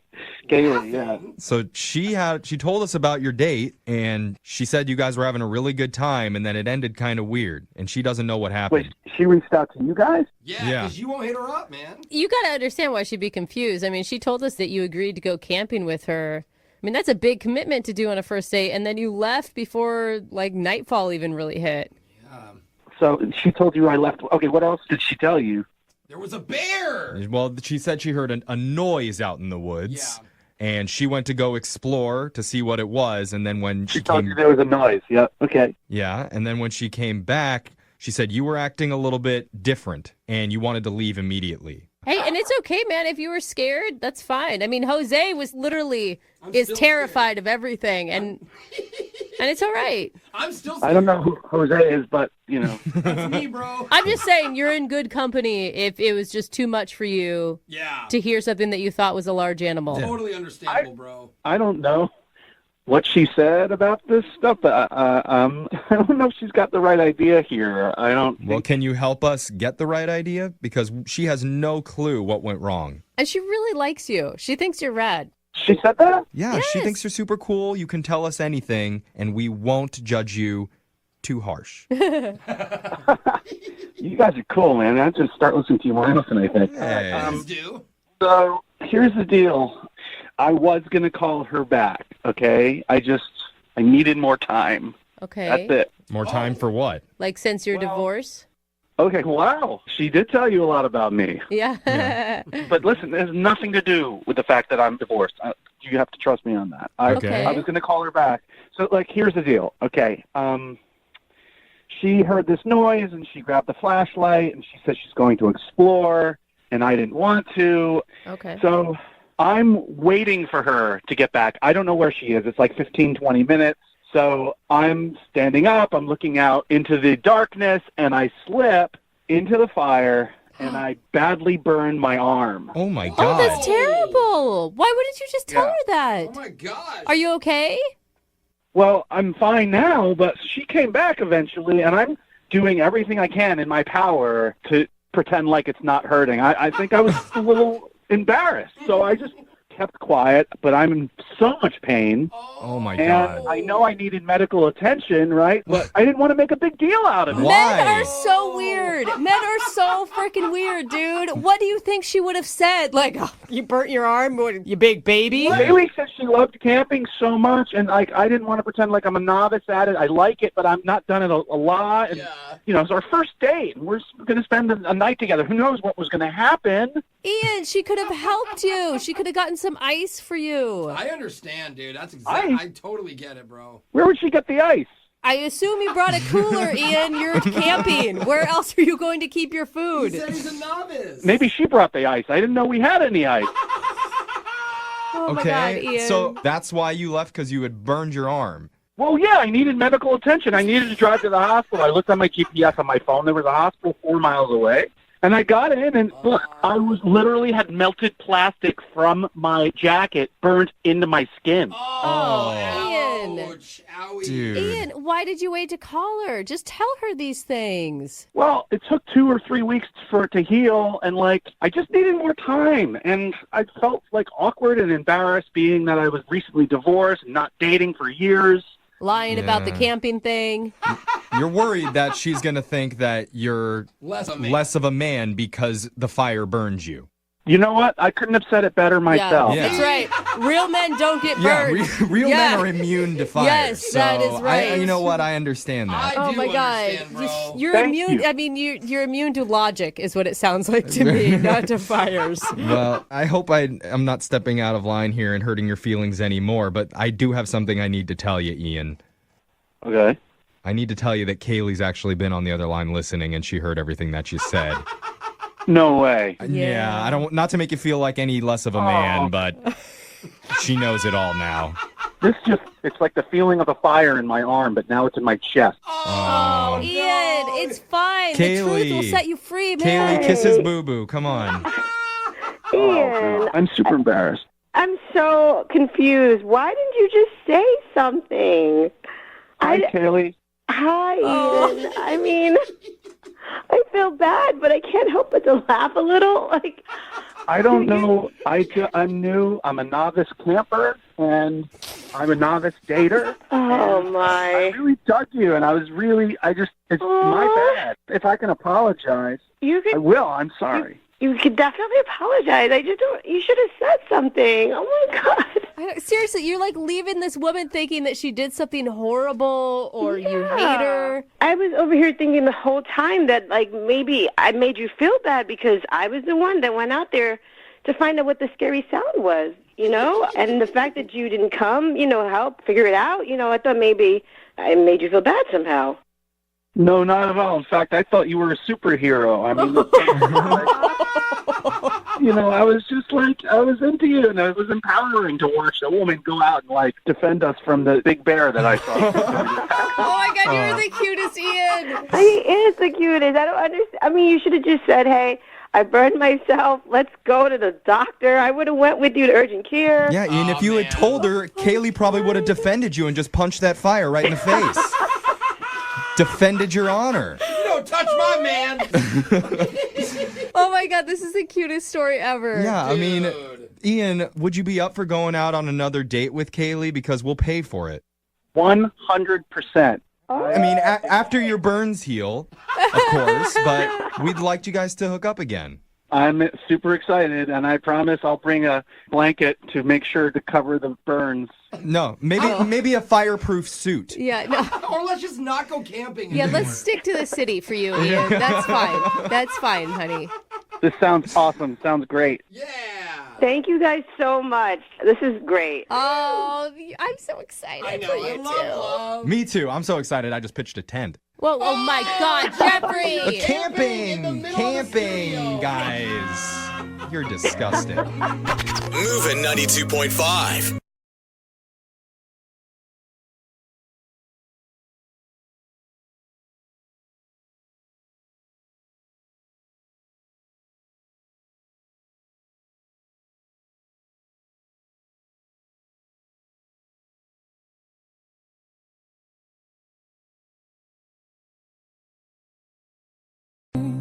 Moving 92.5. Brooke and Jubal's second date update. It's probably not a good idea to lose your cool and then yell at your date.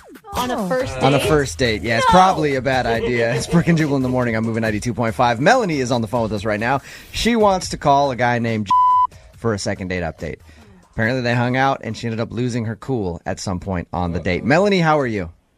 I'm well. How are you? Good. Don't yell at me. I'm scared. I'm just going to ask you a few questions about your date, okay?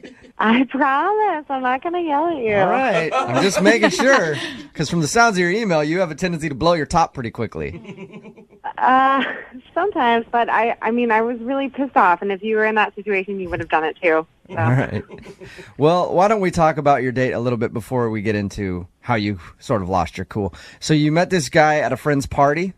Yeah, my friend decided to have a big birthday bash the weekend of her birthday, and I ended up talking to this guy for quite a while. Did he ask you out, or did you make the move? Well, I mean, he started talking to me, which was cool, but I was the one that was like, what are you doing tomorrow? Okay. And I was like, well, we should get a drink. Come And on. that's when you yelled at him, put him in his place. So you guys ended up going out. What did you do for your date? We went out to a bar that I go to a lot, and they have live music. So we were able to dance, and we had a lot of fun. A lot of fun. Any weird things happen on your date while you were out? No, we were out. Everything was really fun. He was super funny. Teamed up for a good time. It was really fun. Yeah. Now, your email says that you ended up back at your place, and that's when you sort of lost it. What does that mean?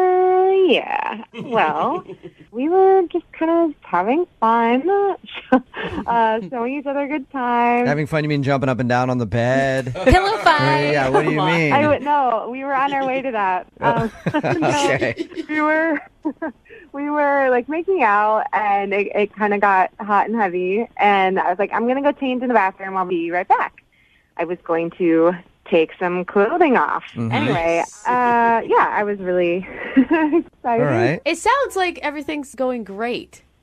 Oh, yeah. Everything was hot and heavy. It was wonderful. So you went to the bathroom, removed your socks or whatever you were doing, taking off some clothes. Sure, socks. I took my socks off. And then what was his reaction when you came out of the bathroom? I came out of the bathroom, and he was at my front door with his jacket on, his shoes on. Okay. And I was like, hey, dear, what's up? What's going on? And he was like, hey, listen, I got to go. Something came up. Let's hang out soon. And that's when I kind of freaked out, I guess you could say. I was like, what the is your problem? What are you doing? Where are you going? You can't. So you started yelling at him. Get back in here and do me now. How dare you leave? How long were you in the bathroom for? Was it a long time? No, I mean, all I did was take off my clothes. I might have, brushed my hair. So less than 3 minutes. What did he do when you started yelling at him? He was just like, I just have to go. He got a little awkward. Yeah. And then I was like, oh, and you're not even going to kiss me? And then that's when he opened the door. I mean, I'm not in much. He just opens my front door and walks out. Did he say goodbye, or was it at that point like, oh my God, this girl is yelling at me and I'm just going to close the door and leave? As he was closing the door, he was like, okay, let's talk soon. Just kind of mumbling over everything that I was saying. Did he give a reason why he was leaving besides I just have to go? Something came up. Something came up. Now, Melanie, you obviously want a second date with him. Do you feel bad about what you did, about yelling at him? Do you want to apologize? No. I'm not apologizing. It was really weird. It was such a weird circumstance to come out and see him leaving as I'm getting ready to get it on with him. So no, I don't feel bad about it. I'm very curious as to why he did it, but I mean, he's really hot and fun, and I'm definitely down to continue. Well, that's what I was gonna ask you. Do you want a second date, or are you just calling to figure out why he would leave when you're clearly primed and ready to go? I think it totally depends on why he had to leave. Like, if it was something personal, like if things couldn't get up, if things weren't working, I mean, that's a whole other conversation that someone has to have, you know? Is there anything in your apartment that he could have, like anything weird that he could have seen while you were in the bathroom? Or do you have a roommate that might have... No, I don't have a roommate. I mean, if he, was in 3 minutes, was able to, go into my bedroom and find out my sex toys. All right, Melanie, you about ready to make the call for your second date update? Yes. I think I know exactly why he's not calling you back, by the way. Oh, you do? Yeah. Nothing is more annoying to me than a woman who wants to have sex with me. Hate it. Bugs me to no end. Gosh, it is annoying. If you're just tuning into the second date update, Melanie wants us to call this guy named Now, her and met at a friend's party. They ended up going out the night after, had fun, drank a little bit, got back to her place. We're making out. Things were getting next level-ish, where it was about to get really serious. So she went in the bathroom to take off some clothes. By the time she came back out, he was already at the door about to leave. And that's when Melanie sort of lost her cool and started yelling at him get back in here. What the is wrong with you? We're thinking that might have been the ultimate turnoff for him, but we're mostly curious as to why he would leave, especially in a situation like that. Most guys would stay. At the end of these things, after I get you guys both on the phone, I always go, hey, do you want to go on a second date? Do you want me to ask for a second date, or do you just want me to go, hey, I'll pay for you guys to get a hotel room so that Melanie can get her needs met since you left the other night?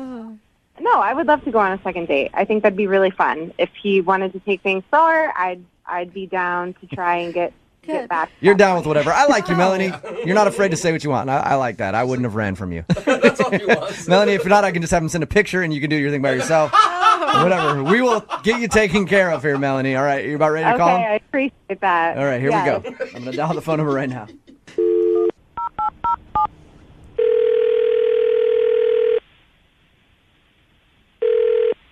What? Hi, can I speak to please? Yes. How are you? This is Jubal from Brooke and Jubal in the morning. You recently went out on a date with one of our listeners, and they want us to call you. Her name is Melanie. Uh-huh. Melanie emailed us because she said she enjoyed your time together. Obviously, you know that because you left her at a very vulnerable spot. And she said that she kind of yelled at you before you left. Is that the reason that you're not calling her back, or was she moving too fast for you? I don't want to talk about this. Okay. Is it something embarrassing? Really, I could get in some trouble. Get in trouble? Hey, look, I don't need you to say much. Melanie just wants to know why you would leave. If you can do us that favor, that's cool. We'll get you off the phone. I appreciate you at least talking to us. But Melanie is really curious because she liked you, and she's wondering if she did something to make you feel uncomfortable. She wants to say, I'm sorry for that, and she actually would really like to see you again because she thought you were a cool guy. Okay, if I say anything, or if you guys are going to use this, I need you to bleep out my name. You want us to not use you want us to bleep out your name. What? Yeah, because I want to be fair to Melanie and everything. Yeah. Okay, that's fine. I can promise you that we'll bleep out your name when we actually air this. Okay. So what's the reason that you don't want to call Melanie back then? Man, the thing is, I'm married. What? I have a wife. Yeah. You're married. You Yeah. What the hell are you doing, dude? Okay. Oh my God. Hey, that's Melanie. She's actually on the phone. And wanted... Oh yeah. Dude. Oh. Listen, I was trying to do the right thing. Oh my God. You're disgusting, dude. That's so awful. I know. It was the wrong thing to do. It was bad, and I wanted to get out of there before I did anything that was worse. And the only reason I'm talking to you now is that I feel like trying to be respectful to you and... Respect me? Respect me? That goes back to, like, you respecting your wife and not going on dates with girls because you're married. Oh. Listen, my life is a little complicated right now, Melanie. I'm trying to do the right thing with this, you know? I think you're failing at it, so... Well, hey, at least he didn't finish the deed, right? No. I mean, not what? right. So, There's no Jared, what happened? It's not like we slept together and then I never called you back or anything like that, you know? So, take me through your thought process then. You meet this girl at a friend's party and you have a wife. Why even go out with her the next day?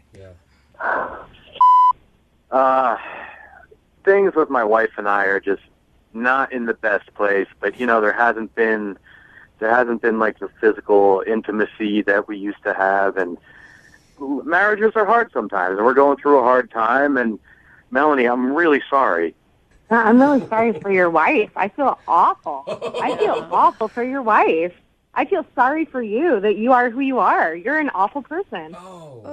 Well, that's an awful lot of judgment, but you don't really know the whole story about things. So. Dude, not only did you not do the right thing, but now you're making Melanie the side piece who's involved in this horrible situation. Like, why don't you just stay home and try to actually work on your marriage, dude? Exactly. There's too much tail out there. Why do it? You say you're having a hard time, but what are you doing to try to make it better? Well, I mean, that's a lot of personal stuff that I think doesn't have to do with the situation with Melanie here. Yeah, weasel your way out of that one, too. You're really good at that. Right. So you feel bad, and you just wanted to let Melanie know. Yeah, it's nothing about her personally. She's great, and if I was single, I absolutely would have stayed. Ew. Well, at this point, I'd like to ask if you guys would go on a second date. Hey, do that. I have to do it every time. Yes, I have no choice. Yes, you have lots No, of I don't choices. have any choice. This is what we do at the end of second date updates. Would you like to go out with Melanie again? We'll pay for it. Yeah, I can answer for both of us there. No. No? Yeah. Good You sure, Melanie? God, you're such a slime Oh, I ball. think I'm pretty sure. All Pretty right. set. Hey, thank you for at least being honest with Melanie so she knows why you left. Yeah. Melanie, again, I have to say that I'm really sorry about this. And if things don't work out for me in the future, do you think I could give you a call, like, down the line a little bit? Yeah. I changed my number, though. It's 1-800 go yourself.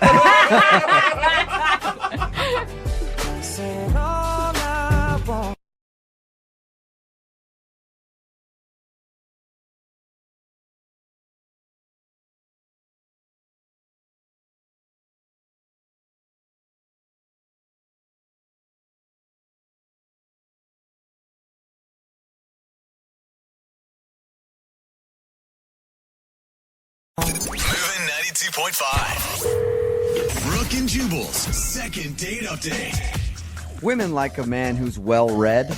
Yeah, absolutely. Somebody who's very knowledgeable about the classics, like the Green Lantern, No. X-Men, No.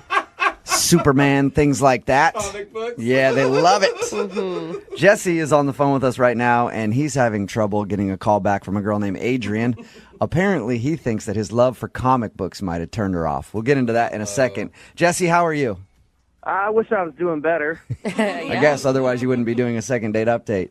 So the girl who you want to call today, her name is Adrian? Yeah. Okay, tell us how you met her. Well, we were both at a party like a month ago. She was gorgeous and seemed really cool. So we got to talking and we got to drinking. And before I left, I made sure I asked her out. And she said yes. And I asked her to come to my apartment because I wanted to cook her a meal. Oh, wait, that was going to be your first date? Like, that's pretty intimate for a first date. Well, I figured, we started talking about food and what she really liked. And then I mentioned that I like to cook. And it just kind of led from there. That's awesome. So how did it go? I thought it went pretty well. I make this really awesome chicken casserole, Like, it's my go-to dish. Go-to dish? A chicken are you casserole? Are you a good cook? Yeah, I mean, I haven't heard any complaints. I like to cook. My mom taught me to cook, and I made this chicken casserole for her. You know, I made cocktails. We had candles. Like, I pulled out all the stops. So you made it romantic. When she walked in, she knew, like, this guy is That putting she was effort in. About to get. Well, to get it on. Yeah, that's what I was thinking, but. Or just have a nice dinner. Make it that obvious. Did anything like that happen on your date? No.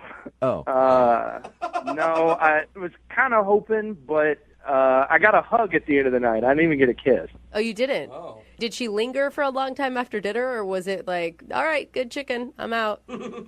Well, we talked after dinner, and that's kind of when the comic book thing comes up, because she kind of noticed a couple things around my apartment, and I also wear a Green Lantern ring, and so she kind of asked me like that. She was like, "Oh, that's really cool. What is that?" And so I explained it to her. And You wear it. Hang on one second, Jesse. You wear a Green Lantern ring all the time? yeah, Why? because I like comic books, and I like. It's a long story, but I mean, it has to do with Green Lantern and willpower, and I mean, it's not the nerdiest thing in the world. It's up there. It's close. It may not be quite the nerdiest, but it's definitely in top 5. All right. Well, she didn't think it was the nerdiest thing in the world. I mean, she thought it was okay. Mm-hmm. So, and then I started showing her around my apartment, and then we get to what I affectionately call the Fortress of Solitude, where I have all of my collectibles and my comic books. So you showed her your Fortress of Solitude and your comic book collection and everything. Yeah, I mean, I take good care of that stuff, and it's all nice and mounted on walls and framed and all that good stuff. And So it's put together. It's not like you're walking into a college dorm room where there's a bunch of comic books thrown around, some empty pizza boxes everywhere. No. Like, I mean, I have shelves on the wall and signed books and things like that, and all that stuff, and everything's in cabinets. And You're a legit enthusiast and a collector. yeah, I mean, I've collected since I was a kid, so I mean, it's definitely something I'm passionate about. So I figured she's going to find out sooner or later, and I'm not ashamed of it. So I show her the room, and she kind of got quiet. Mm-hmm. Like, I thought maybe, she's in awe of my collection. Kind of nodded a lot and just didn't seem that thrilled by it. Really? And then conversation got a little bit more strained after that. How so? Oh, no. Well, I mean, before, it was just, back and forth, oh, yeah, you like that? Oh, that's cool. And whereas then it just got kind of weird. Yeah, sort of just putting the brakes on everything like Superman in a room full of kryptonite. Am I Nice right? analogy, bro. That's a good reference, yeah. Why do you think that your comic book collection would have turned her off, though? I mean, if I had just things strewn around or I was running around in, like, Superman underwear, yeah, I guess that could be a thing. But it's something I'm passionate about. I take care of it, and I have a nice place. So that's the only thing I can think of that may have weirded her out. I mean, I think that women appreciate a guy who definitely has interests, but if you take it to like an OCD level, or maybe she thinks you're immature. Well, I mean, it's not like I play with the toys that are in there. I mean, they're all on shelves. You do wear a Green Lantern ring. Yeah, but I mean, it's legit jewelry. It's not like I'm wearing a plastic thing I got. Okay. It's legit jewelry. So that's the only thing you can think of from your date, though, is that she might have been turned off by your love for comics. Yeah, I mean, everything else seemed to go well. She liked the food I made. She enjoyed the wine and all that good stuff. So how many times since your date have you tried to get a hold of her? I've sent her text messages. I mean, and she'll kind of respond back with, like, how are you doing? Oh, I'm just really busy. But then when I mention, hey, let's hang out or let's get together, I get the silence. Nothing back. I think that means she doesn't want to go out again. But I'm not a genius. I can't pick up on that stuff very well. That's why we'll play a song, we'll come back and call her and get your second date update, okay? Thanks. I really appreciate it. Yep, just hang on. Moving 92.5. Brooke and Jubal in the mornings. Second date update. Look, in the oven. It's a cake.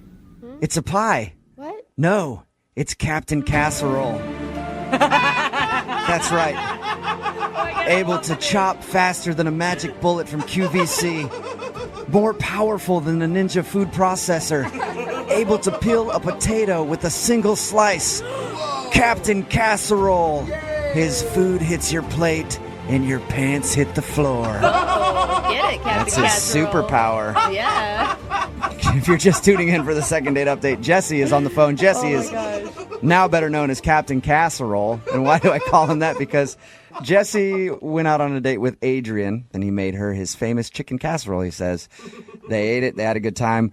But during that date, he showed her his comic book room. I guess he's a big collector of comic books, and he thinks that she might have been turned off by that because after he showed her that, the conversation seemed kind of forced, and then she left, and now she will only respond to him if he's like, hey, how are you? She'll respond to that, but every time he asks her out, she says she's busy. So we're about to get her on the phone and find out if it was the comic books that turned her off. You ready to go, Captain Casserole? Yeah, I just want to know. I mean, that's all I can think of is that maybe it was my comic book. Let's not forget you're also wearing a Green Lantern ring to top it all off. I think it's cool. I don't think it's that big a deal. Okay, cool. Well, we're going to get her on the phone and find out why she's not calling you back. You ready to go? Yeah, I'm ready. All right, Captain Casserole. I'm going to be your sidekick. Kid Dyson. Captain Casserole and Kid Dyson. Dyson, huh? Yeah. That's a brand of kitchen stuff, isn't it? No, it's a vacuum cleaner. Oh. Yeah. Shows how well I know cooking. All right. I'm going to dial the phone right now. Hey, either way, we can get all the household stuff done. I'll still be Kid Dyson. Yeah, you can cook, you can clean. All right, here we go. Kid Souffle may be better. Kid Cuisinart. Souffle. Ooh, I like that. Yeah, it's better. Hello? Hi, can I speak to Adrian, please? Yes, this is she. Adrian, how are you? This is Jubal from Brooke and Jubal in the morning.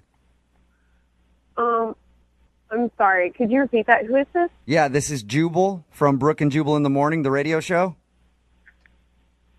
Oh, okay. What is this regarding? This is regarding a date that you recently went on. We do I'll tell you what it is before you get too weirded out. We do a segment on our show called the Second Date Update. You recently went out with a guy named Jesse, and he emailed us about you. So we're calling to find out why you're not calling Jesse back. Well, this is really weird to be put on the spot like this. I know, I understand. Do you not want to go out with him again? I don't. Okay. I don't. I'm sorry. That's all right. Hey, I don't care. You're not saying no to me. You're saying no to him. Why don't you want to go out with him again, though? So, I mean, I went over to his house for dinner, and he had talked himself up as this really great cook, like one of the best in his circle of friends or whatever. And Yeah, he told us the same thing. He said he was a pretty good cook, and he said that he made you his signature chicken casserole. Yeah, first off, chicken casserole is that's not a food. That's something you take to a potluck. That's something, I was actually kind of thinking the same thing. Really? Yeah. Come on. I mean, it's a casserole. It's like a throw-to meal that you do when you're like a working mom. See, I don't cook. I heard the word casserole, and I was like, wow. That sounds hard. But, you got to give the guy a break. He's like a single dude, so. Yeah, I thought it was great. And, I'm a huge foodie. But, if it's good, if it's delicious casserole, by all means, change my mind. Prove it to me, But it was the worst thing I've ever tasted. Really? It was that bad? Oh, no. It was so bad, and he had talked it up so much. He said that you ate it and seemed to like it.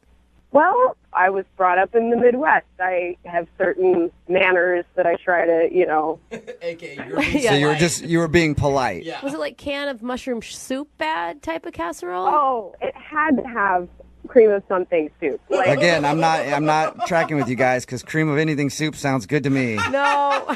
Sounds delicious. No, that cream of mushroom soup that you get at the dollar store and you pull it out and it's like this gelatinous mass. Listen, my grandma used to make that. Dude, the cream of mushroom soup. I love that stuff. Okay, well, if you like it so much, fine. But personally, I would not give that slop to my dog. All right. Yeah, it sounds like he made a delicious meal to me, but I guess I don't get it. So is that the only reason then that you just didn't like his cooking? It's one of my deal breakers, one of my priorities is that if I'm going to date someone, he needs to be able to cook. He needs to know how to cook for a woman. He needs to know how to set a table, present a meal. All right. Wow. The comic book thing have anything to do with it? I know that you voiced your concerns about the food. He thought the reason you didn't want to go out with him was his big comic book collection. Actually, I mean, we looked at that stuff after dinner, and I felt physically ill. So I was just trying to, keep it together. It couldn't have been that bad. Oh, no. No, it was. And I don't understand how. I mean, I'm really worried because if that's his signature dish, right? And it's cold in the center. Yeah. It wasn't even cooked all the way through. I mean, if that's his pride and joy, then, what does everything else taste like? I'm completely terrified to think about that being inflicted on another woman. I feel like the second date update has turned into a Yelp review. Yeah. And you're just destroying him. It's like Food Network right now. Yeah, well, one of his friends needs to sit him down because they've clearly, let him think that he's good at this. Okay. Well, Adrian, I do have to tell you that you kind of have already told him because he's actually on the other line listening. You're kidding me. No, I'm not. Jesse, you there? You really didn't like it? Oh my God. I mean, I've made that for people and they love it. I don't understand. I hate to be the bearer of bad news, Jesse, but they were just being nice to you because it tastes like trash. Oh. Wow. That's disgusting. It's unconscionably disgusting. Are you Jesse, nobody's ever told you that your food is bad before? I mean, the way Adrian is describing it, it's the worst thing on the planet. Nobody has even said anything remotely like this at all. Dude, Jesse, she is being so mean to you. Even if your food is that bad, I don't know why you're still, even being nice to her at all. Well, I mean, if she's right and my cooking's that bad, I mean, I can't fault her for being upset about it. I mean, nobody's told me this before. Listen, someone needed to tell you, and someone's told you, so you can move forward now. I guess. You need a class. You need a class. You said class? I thought you said slap. I heard that. I thought you were like, you need a slap. I was like, you want to physically assault him, Adrian? No.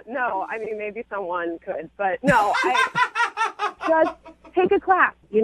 If you like to cook, you can get better. I'm sure you can. You can't cook for another woman like that. You just can't. It's not right. What if I just had an off night? I just wasn't up to snuff. Maybe you just didn't like that particular recipe. What if we have a do-over and I make you baked ziti? Ooh. No, absolutely not. No do-overs. No, if you can't cook a casserole to warmth in the center, that's basic cooking skills. It's common sense. Adrian, you should be on one of those cooking shows as a judge. Yes. You are perfect for it. I just know good food, and I know what I like, and it's important to me. Okay, well, at this point, I need to ask you anyway. Would you like to go on a second date with Jesse? We will pay for it. The only way I would ever go out with Jesse again is if he took a cooking class and he completed it, and I viewed the certificate with my own two eyes. Wow. Well, why don't we take one together? Then you know firsthand that I've gotten better. No, I'm not taking a class with you because I don't need it, frankly. You take a class, you show me the certificate, maybe we can talk. Whoa. So I can call you after I take this class? Oh, Jesse, come on. What are you doing? Get a spine, man. Say no. Yes, you can call me after you take a cooking class. We'll see. Hey. Okay, I'll do it. I'll go Jesse, take a cooking class. Come on, man. Really? You're going to go take a whole class and everything and show her a certificate just to get a second date? Well, she's made a lot of good points. I mean, nobody else has told me this. At least she's upfront and honest with me about it. Yeah, but she doesn't care about the time, the energy, the effort you put into the night. I mean, if I'm that bad, then yeah, I mean, I guess she has a right to be upset. Thank you. At least you're open to improvement. If you want to be better, then that's something I can get on board with. Well, there you go. I think this is kind of a successful second date update, sort of. It's so weird. I mean, they always say in couples, hey, you guys should make each other better. Doesn't matter if you do it by just degrading the other person until they do it. And that's what Adrian just did for Jesse. Oh, nice. Thanks for your time, you guys. Thanks for the help. And if you guys know of any good cooking class, let me know. I'll have people text it in 78592. Where can Jesse find a good cooking class? Text message in at 78592. It says, I want to fight her. Talking, of course, about the girl from the second date update. If you missed it, this dude Jesse wanted to call this girl named Adrian. He made her his famous chicken casserole as a date. She didn't call him back and didn't want to go out with him again because he doesn't know how to cook. And he's an idiot. He needs to learn how to cook for a woman. And she was just horribly rude to him. Other people texting in at 78592 say, forget cooking classes. Jesse needs to find his manhood first. Yeah. Because at the end of it, he's like, okay, I'll take cooking classes and learn to get better just for you. And then can we go out? And she's like, maybe. We can talk about it after you take a class and prove to me that you took a class. I feel like it's just proof that guys want what they can't have. Or anyone. I mean, women too, right? Like, maybe that's the attraction. That's all I could possibly think of. Or he just likes to be beat down. Just loves it. Some dudes like that. Yeah. Remember, the second date will be online shortly if you want to hear it again on moving925.com.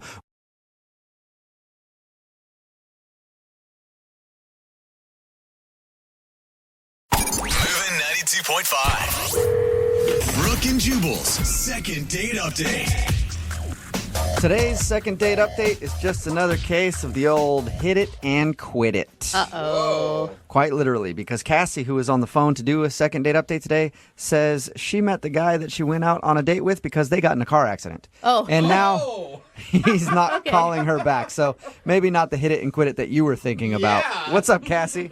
Hi. How's it going? I'm okay. I'm a little worried, I guess I could say.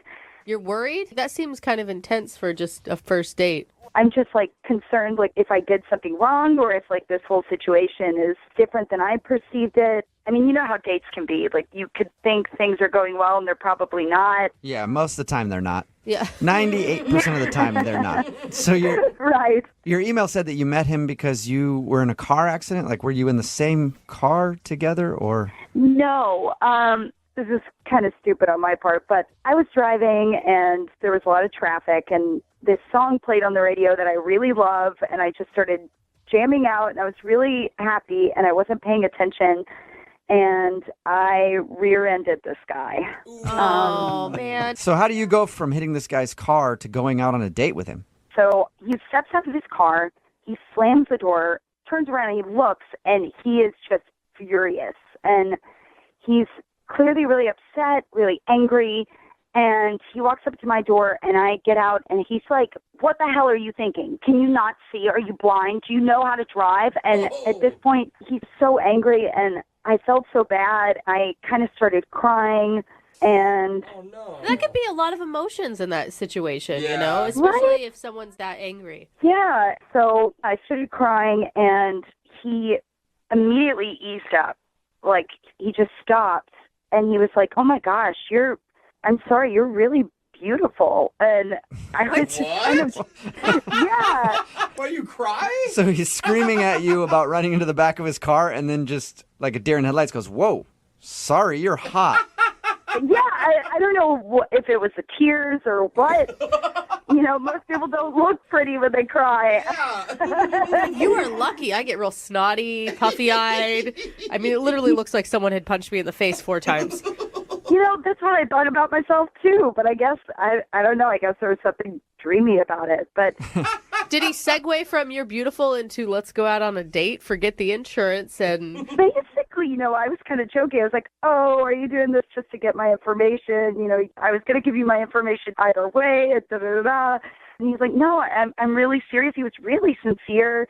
And so we get to talking, and we're, really clicking. And he asked me out on a date. And I was like, oh, you know what? What the heck? Why not? Okay, that's a cool way to meet somebody. At least you can have a good story. No kidding. Right? And how was the date? The date was amazing. We took a walk around the city, and, you know, we just talked about everything. I felt really comfortable and at ease with him. And that's all you guys did was walk? Yeah, we walked around and we talked. Weird. It was pretty low key. I don't know why that sounds like such a strange date to me, just walking around. Strange? Yeah. Yeah, I don't like to walk in general. And then just going on a walk with somebody sounds I love torturous. walking. It's so nice. Okay. Glad none of his anger issues popped up again for you. Fortunately, none of them popped up. It was just all like really sweet, really lovely. And, at one point we even kind of started to hold hands. What? Yeah.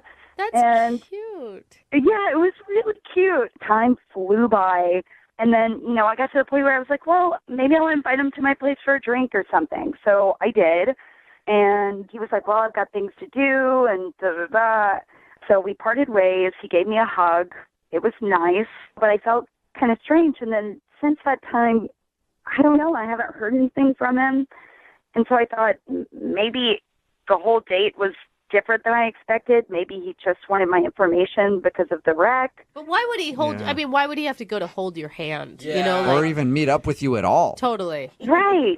And I would think since it went so well and we spent a good deal of time together, I don't know. I thought there was the start of something maybe. I will say it is kind of weird that he turned down your offer to go up to your place for a drink. Yeah, maybe I did something wrong. Maybe I was just awkward or it was going well in my head and it actually wasn't. Or maybe he was so into you that he scared himself. Oh, gosh. I don't know. Oh, gosh. Is there anything that you can think of that might have gone wrong?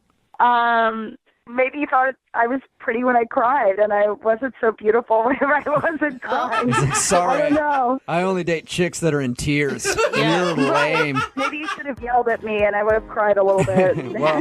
We'll play a song, come back, call him, and get your second date update, okay? Okie doke. All right, hang on. Moving 92.5. Brooke and Jubal in the mornings. Second date update. Coming this summer to a theater near you, it's the feel-good hit of the year. Julia Roberts as the toothy brunette who can't drive. Cassie from today's second date update, and Richard Gere as Ross, the angry man who got rear-ended. Star in this feel-good classic, Accidentally Yours. Coming soon. Don't miss this hit. If you don't know why I did that, in today's second date update, Cassie is on the phone and she wants to call a guy that she met after she rear-ended him in traffic. Basically, he just yelled at her for a minute, then she started to cry, and then he did like a double take and was like, whoa, you're beautiful, we should go out on a date. Sounds kind of like a bad romantic comedy, but that's how it worked out for her. And then they went out and walked around for a little while.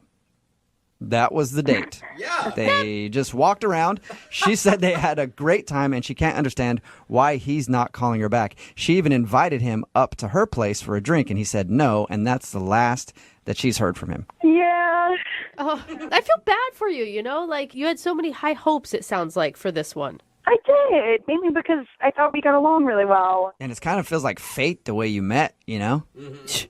Like you were meant to get in an accident that day so you could meet the love of your life. Oh, gosh. All right, well, I'm going to dial his phone number right now and see if we can get him on the phone and figure out why he's not calling you back, okay?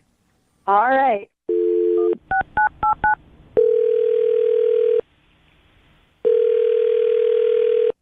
Hello? Hi, can I speak to Ross, please? Yeah, this is Ross. Hey, Ross. How are you, man? This is Jubal from Brooke and Jubal in the morning. Who?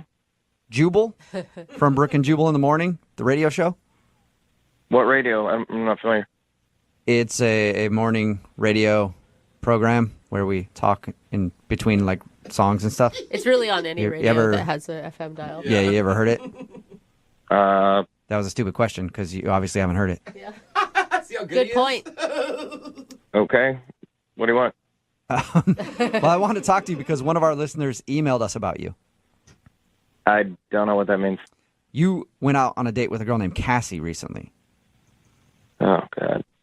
Okay. That's a positive review already, Ross. And Cassie emailed us because she said she really enjoyed going on a walk with you and thought that you enjoyed it too, but now you're not calling her back, so she's wondering why. Why are you, I mean, you sound really not into Cassie at all. Correct, yeah. Okay, do you mind telling us why? Well, we're kind of in like a legal dispute at the moment. You talking about the car accident? How do you know about that?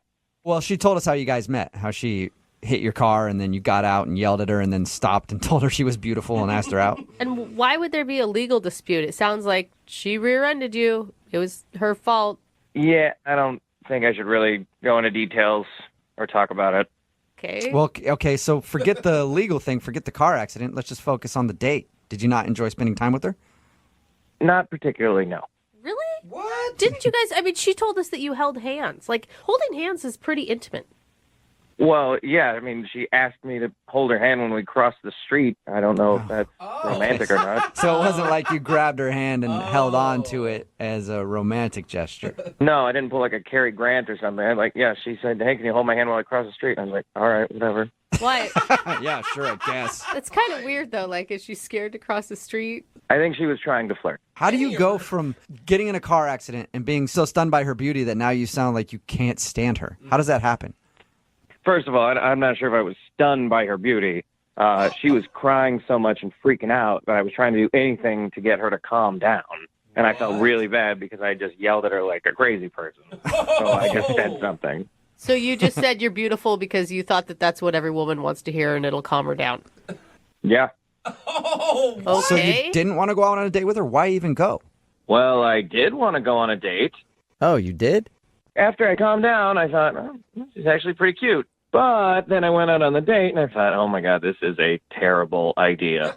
What was so terrible about it? Because according to her, there was like nothing really interesting. You just walked around and, from her perspective, enjoyed each other's company. Yeah, we walked around, but then she, like, I don't know, within 5-10 minutes of the date, she starts making jokes about how the wreck was partially my fault. Really? Okay, so she's joking. Yeah, and I was like, ha, ha, ha, funny. And then came up again, and it came up again, and she just kept joking about it as if she was trying to convince me that the wreck was my fault through these lame jokes. And I'm like, what is happening? And it got me really frustrated, and I really didn't like it. And I was getting really annoyed, and I was starting to get that feeling back when I was yelling at her when she was in my car, and I didn't want to do that. You didn't want to go off on her again during your little date. Yeah, by the end of it, I was really, really trying to hold it together. And then she asked me up to her place, and I was like, absolutely not. So I said, no, thank you, and went home and just yelled into a pillow. Wow. She can really get you fired up. I mean, there could be some passion there that you're missing out on. No. And then, to make matters worse, when I get home, I see an email from her insurance company saying that they are disputing whose fault the accident was. What? Oh. So but that might not be her. That may just be her insurance company. Maybe, but she was joking about it, and then I found that out. Yeah. So I want nothing to do with her. Okay. Well, that's unfortunate because she is on the other line listening and wants to talk to you right now. So. Hey, Ross. Oh, my God.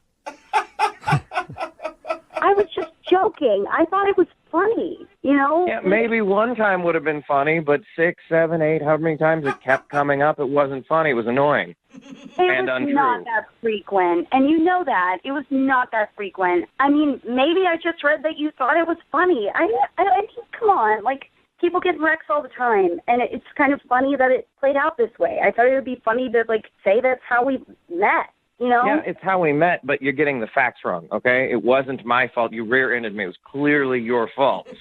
I mean, it was kind of your fault. Oh, wow. Like... No, it wasn't. There was no kind of. There was zero fault on my... You rear-ended me. That's how that works. Oh, come on. Don't be like that. Like, you know you were trying to hit me. I mean, a little part of you did want to hit me. Like, let's Are you crazy? I saw. I remember when you look in the rearview mirror and there was a face, and then... like I'm in the back of your car. See, these are the kind of jokes that annoyed me on the date, and that you're still doing them.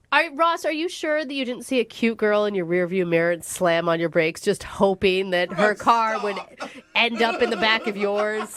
Right. I mean, I thought it was kind of charming. I see what you're doing. You are trying to get me angry again, like you did before, and that's why I stopped the date. I mean, you thought I was beautiful and I cried, right? Yeah, you're a very pretty girl. That's correct. Good for you. Yeah. This is not a game, okay? This is a legal matter. There are repercussions coming. This is not funny, okay? Stop trying to play it off like we're teenagers.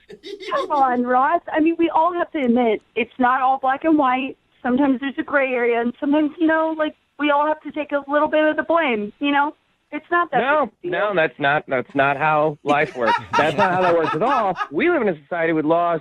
Certain people are at fault and at certain incidences, and you are not getting it. No, Cassie's just messing. Cassie's trolling you now, Ross. You realize that, right? Yeah, you're all trolling me. You're all this is crazy. You're kind of funny when you're mad, though, Ross. I mean, I kind of get where it's a little fun. Why is everyone laughing? I'm losing my mind over here, and you guys are having a great old time. You're just getting so upset. I mean, she's just joking with you. And that's the point. It is not a laughing matter. Okay? This is not funny. No. What are you laughing at? I'm laughing because you're getting so mad and you don't have to. I'm getting mad because you hit me and you're not admitting it. And now I'm having to fight about it with insurance companies.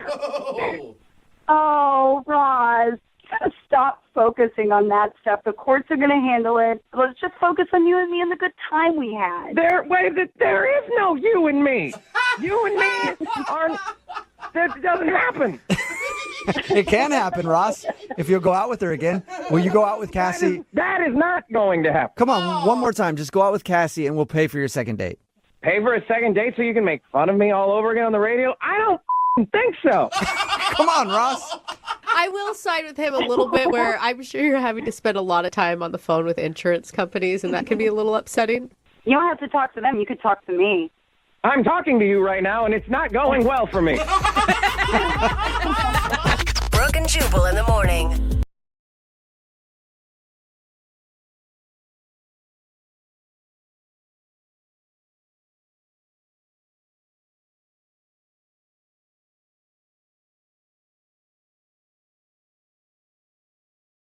Moving 92.5. Brooke and Jubal's second date update. In today's second date update, we'll try to answer the age-old question: is it possible to find love at a used car lot? I know, for me, I haven't found love, but I have found that if you're willing to put in the effort and add a little elbow grease to the situation, you can get that deal down by at least $100. No wonder you love buying new cars all the time. Gotta be willing to do the work, though. Yeah. Sort of like Alice, who's on the phone to do a second date update right now. She thinks she might have found love at a used car lot. For real? Yep. What's up, Alice? How are you? Hi, I'm good. How are you? Pretty good. So your email said that you met the dude you want to call today while buying a used car. That is true. And all I can see in my head is a really bad suit and really greasy hair. No, he was a good-looking guy. Okay. Mm-hmm. And what? I still don't believe you, but okay, continue. What's his name? Dent. Dense? Like you're dense in the head? No, Dent. D-E-N-T. Dent. His name is Dent, and he works at a car lot. Shut I up. know. No way. It's funny, I I think. guess he was born for the job. All right, so tell us a little bit about Dent.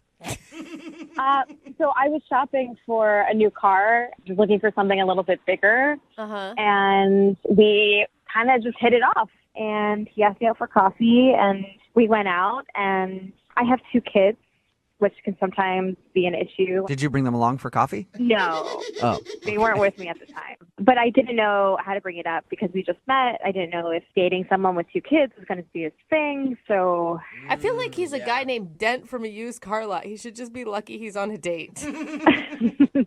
No, he was really cute. He was really funny. Okay, so Dent has a lot to offer. Okay. What did you like about Dent so much? I just liked talking to him about random things. Okay, what'd you guys talk about while you were having coffee? What's a highlight from your coffee date? We both really like long-distance running. Okay. Really? Wow. So you're Yeah. both big runners. That's something that you probably didn't realize you would have in common with someone like him. Right, exactly. And the conversation just went smooth. He even complimented me. What did he What say? did he compliment you on? Like, you have great taste in automobiles, let me tell you. No. When I finally told him that I had kids, he told me that I didn't look like a mom. That's not a compliment. Hey, that's an insult to moms everywhere, Dent. It's like a backhanded compliment. I don't know. It's saying you haven't let yourself go like most moms is what it's saying. No, I think he was trying to be complimentary. I didn't say it in the right way. Okay. All right. Okay. So, did you go to coffee right after you were looking at the car? Yes. Okay. And so, did you go back to the lot after? No, I told him after coffee that I would need to take some time to think about the car. Dude, he couldn't even close the car deal on a coffee date. No, I don't know. I just wasn't sure at that time. Okay. Have you made a decision on the car? Did you ever figure that out with him? Yeah, I ended up going back and getting the car, but he wasn't there at the time, so I just bought it from one of his other coworkers and left him a note saying to give me a call. Ooh. Okay, well, that's probably why he's not calling you back. Because I didn't buy the car from him? Yeah, of course. He gets commission off that. Yeah, but I think he asked me out for coffee because he likes me, not because he's trying to sell me a car. Well, it doesn't matter. I mean, even if he did like you, the fact that you wouldn't go through him and he loses his commission, I would never call you again. Whoa! I couldn't do it. I didn't think about it. I didn't think about it like that. I don't know. When you have two kids, you kind of, your brain gets foggy, and I needed a car. Yeah, I don't know. Alice, it sounds like you're a sweet mom of two that is good looking and you just got scammed, is what it sounds like to me. Wow. I'm just saying. Well, I mean, maybe, yes. Maybe he's not calling me back because I didn't buy a car from him, or maybe he's not calling me back because I have two kids. Yeah. I don't know, but I just think that I wish he said something. Either reason is really crappy. Right? I just want to let you know. So has he gotten back to you at all? No. You haven't heard anything from him, and how long has it been? 5 days. 5 days with no call from Dent. I'm sorry about that. All right. We'll play a song, come back, call him, and get your second date update, all right? All right. Thank you. Okay. Hang on. Moving 92.5. Brooke and Jubal in the mornings. Second date update. I just have one question for the woman who's on the phone for a second date update today. Alice? Yes. What is it going to take for me to get you into a date? What's it going to take? What do you mean? What do I got to do? What do I got to do to get you into this second date update? If you're wondering why I'm asking Alice that, that's because she met the guy that she wants to call today at a used car lot. He was actually the guy trying to sell her a car. His name is Dent. And she went there looking for a car. They bonded a little bit, then went for coffee. And she didn't buy a car from him that day. But she did go back to the dealership the next day and buy from another salesman. And now Dent isn't calling her back. So she fears that maybe the reason he's not calling is because she bought a car from a different dude. I'm still not sure that he thought that your guys' coffee date was actually a date. I never heard. How did you guys end stuff? We just kind of said, like, we'll be in touch with each other. Over the car or over another date? I guess it was unclear. Okay. That sounds like a really romantic ending to the whole thing. All right, well, I'm going to dial his phone number right now, see if we can get Dent on the phone and make a deal. You ready? Okay. Yes. Okay.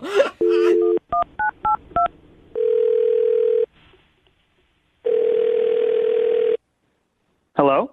Hey, may I speak to Dent, please? This is Dent. Hey, Dent, how are you? This is Jubal from Brooke and Jubal in the morning. Who is this? Jubal from Brooke and Jubal in the morning. It's a radio show. Okay. How'd you guys get my number? What's going on? Well, I got your number because I'm in the market for a Toyota Tercel. Oh, stop it. 1985, if you got it. Okay. Unfortunately, we don't have anything like that specifically on lot right now, but... Dent. Dent, I'm not calling about a Toyota Tercel. No one is ever calling about a Toyota Tercel. Let's just say that right now. Okay, then what are you calling me about? Well, I'm calling because you recently went on a date with somebody, and they emailed us to get a hold of you. Okay. Went on a date? Yeah. We do a segment on our show called The Second Date Update. So you went out with a girl named Alice for coffee a little while ago. Oh, okay.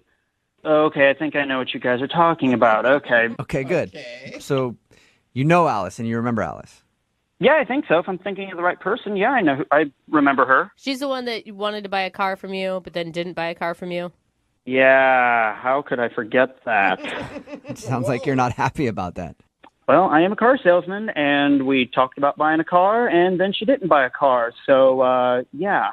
Is that the reason that you're not calling her back, because she didn't buy a car from you? Okay, so let me just backtrack and explain what's going on here. So, yeah, I'm a car salesman, and yes, we talked about buying a car and went out to coffee, but here's the thing.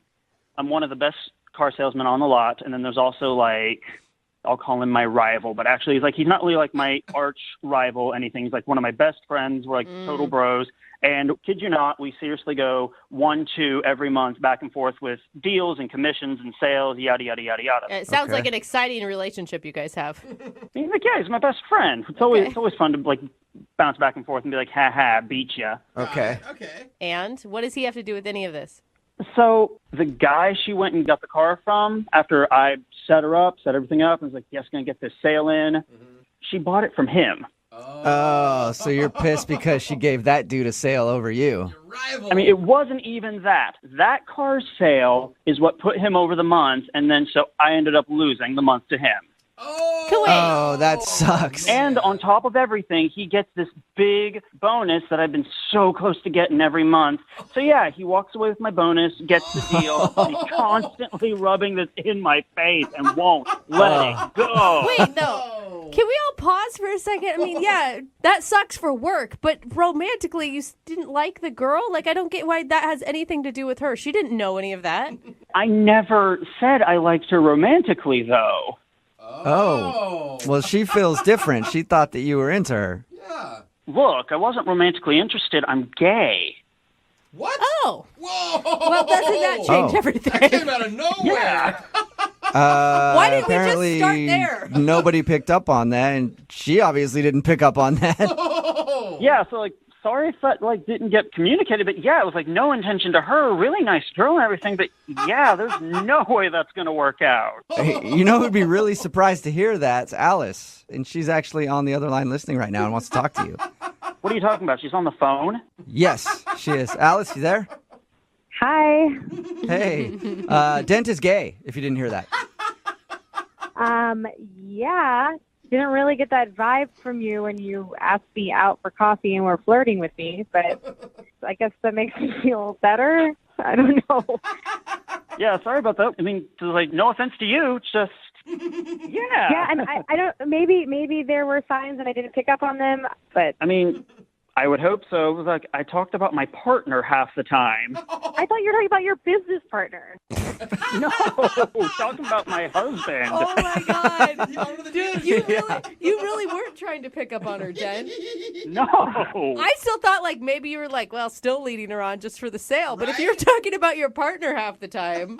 Well, then I don't understand why you said you thought I was attractive. I mean, like, you are. You're a pretty woman, but yeah, it's just, I can look at someone and say they're pretty, can't I? I don't know. Does your partner approve of that, Dent? I mean, heck, we go out on coffee ourselves and we look at people and say who's hot and who's not and who's pretty. So why couldn't I? Okay. Right? I guess I was just confused. I thought you liked me more than that. Oh, I'm sorry about that. But you know who might actually be interested, might be able to help you out there? The guy you bought the car from? Yeah. I can guarantee you he's single and he would be interested. Ever since you bought the car, he hasn't shut up about it, or you. Oh, wow. Really? Whoa. You are quite the salesman, Dent. See? Thank you. He's getting Can you. I have my bonus for it? Yeah, sorry, you still lose out on the bonus. Oh, no. But Alice, would you like to go on a second date with Dent to the car lot to meet that other dude that sold you the car so you could go out with him maybe? Ooh. You know what? Why not? Yay. Awesome. I love playing matchmaker. I can promise you I will get you guys in contact within like the next hour. Oh, wow, okay. You do work quick, Dent. That's my specialty. All right. Well, I'll tell you what, Alice, congratulations. I think you got a second date out of the second date update. Guess I did. Yeah. Yeah. Not what I was expecting, but But it turned out wonderful. I hope so. And Dent, next time I buy a car, I'm buying it from you. For sure. Oh, well, if you're talking about that Tercel we talked about a little bit ago, I don't have that in stock, but I can set it up, I guarantee, in the next few days. Wonderful. Let's do it, Dent. Get Alice a date, get me a Tercel. This is a great second date update. Yes! Brooke and Jubal in the morning. Everybody is texting in at 78592 saying, Alice, the girl from today's second date update, has horrible gaydar. Some people just don't have it. Yeah, some people just can't tell. If you missed today's second date update, this girl named Alice wanted to call a dude named Dent. He works actually at a car dealership, and she went there to look at a car, and then they ended up having coffee, and she thought that he was really into her.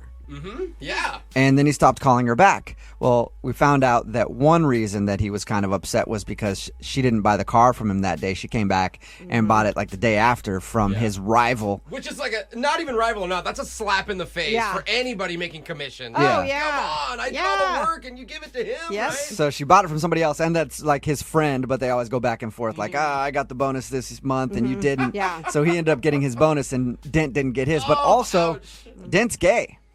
And yeah, that's kind of a deal breaker. Yeah. You know? And even the whole time, I guess, while they were having coffee, he was talking about his partner, and she just thought he was talking about a business partner. Didn't pick up on the fact that Dent isn't into her or any woman. See, really. nowadays, I actually, if I hear partner, I never assume work. I always assume it's a partner. Yeah. And then they could be talking about a work partner. Sure. I don't know. And they're like, that's so good that you're open about it. And you're like, Yeah. he's like, no, that's my business partner. Yeah. But yeah, no, Dent was gay and not interested. But we did find out that the dude that she did buy a car from is actually interested in her because Dent's like, he won't shut up about you. So he wants to play matchmaker and set them up on a date. That's cute. So I his like friend's it. gonna like win twice. Yeah. He's got the money and the girl. And the girl. But Dent doesn't care about the girl. He just would rather have the money. Yeah, he works on commission. He's like, hello. Remember, if you want to do a second date update, all you have to do is email the show, and we will call the person who didn't call you back. Moving 92.5. Brooke and Jubal in the mornings.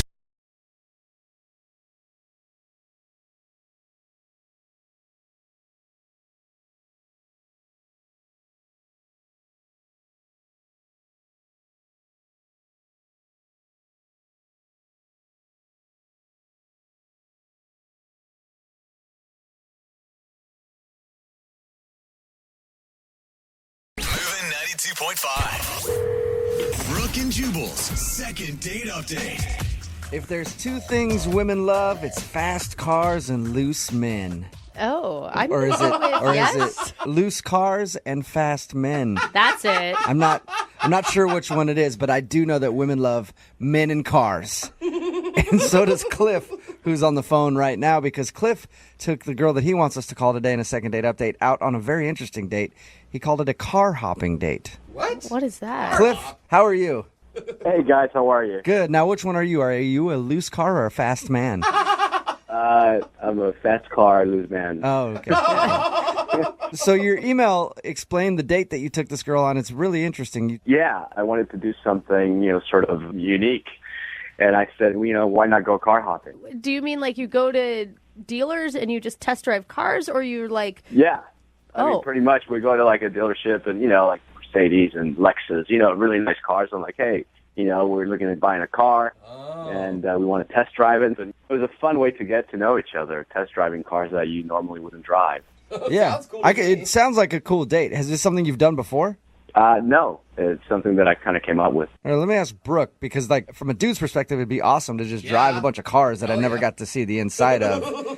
As a woman, would you be interested in this date? No. No, okay. No, So it sounds not terrible at to her. all. Like, I thought girls like cars. One, going to dealerships is like, ugh. Yeah. Who wants to do that?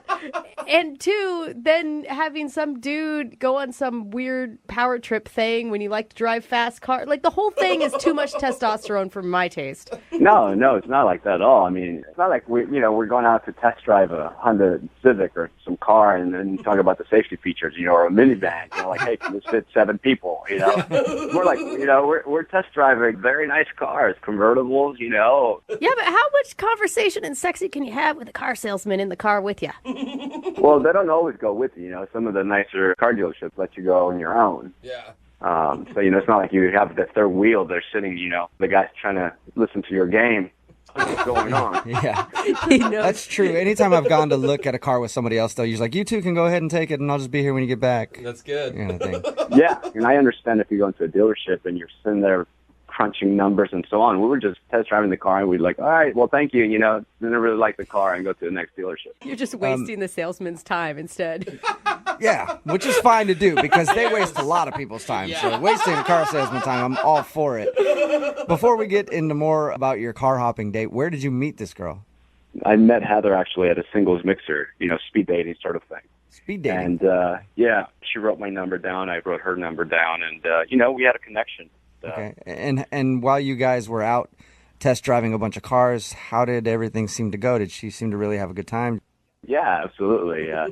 At one point, we drove for like an hour, I think, and we really hit it off. And You test drove a car for an hour? Did they think you stole it? It's like a road trip. No, I think the guy actually thought I really wanted to buy it. So it's like, hey, you can test drive the car all day if you want. So you took his word for it. You're like, sure, all right. Why not? Exactly. And then I asked her, if she wanted to get some lunch, and then Take she her did. to lunch in the car that you were test driving? That's what you should have done. Drive-through. She said she already had plans with her friends, and it was maybe a little awkward. I didn't want to go in for a kiss, but I, kind of gave her a hug, and I said, I really had a good time, and would love to see you again. She said, yeah, absolutely. Okay. Do you think that she's making that up? The only reason I bring up is we've done a lot of second date updates where people make up. Like, oh, I had plans earlier. Yeah. No, I didn't get that. And even if she was telling the truth, the thing is if she was really, truly interested in you and you guys were doing an early date like that, she'd bail on her friends to hang out with. I mean, like, her friends would understand if she was on a date and it went long. Yeah, I don't know. Maybe she had a baby shower or something. I mean, who knows? It's always, look, dude, hey. You can't miss a baby shower. Yeah, I know. I know a lot of women, Cliff, and it's always a baby shower. Every time. So, have you heard anything from her since she left your date to go to this damn baby shower? Yeah, no, I called her actually, and it's been about a week and she hasn't called me back yet. So I'm just, trying to figure out. That's why I called you guys. Okay. And you can't think of anything weird that happened in the cars. She was perfectly happy. Maybe the problem was that you didn't buy a car.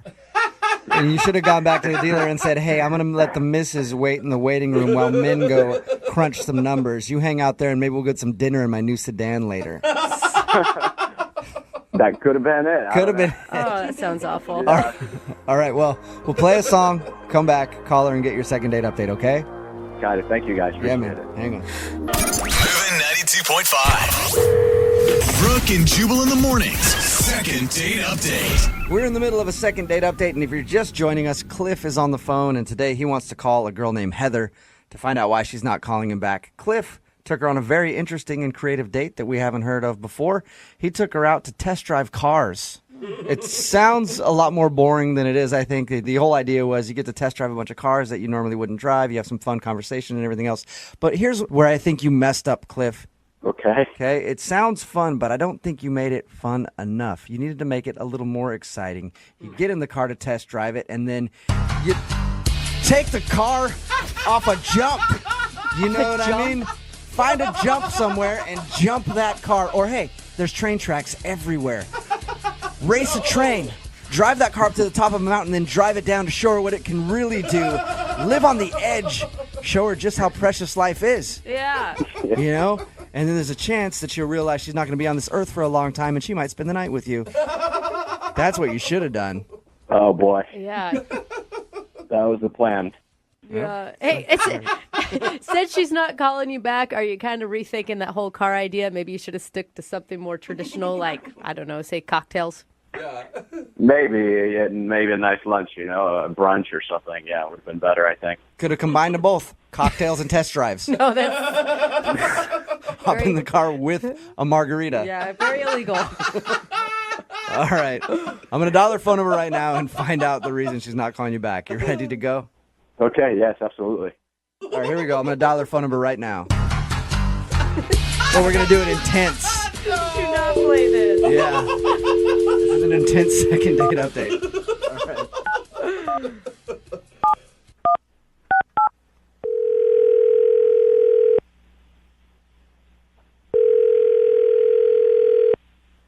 Hello, Hi, can I speak to Heather? this is she. Hey, Heather, how are you? This is Jubal from Brooke and Jubal in the morning. I'm sorry, who is this? Jubal from Brooke and Jubal in the morning, the radio show. Okay.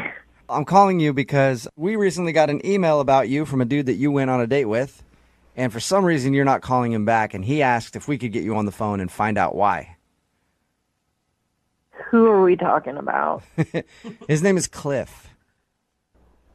Oh, hell. Wow. You remember Cliff. That bad, huh?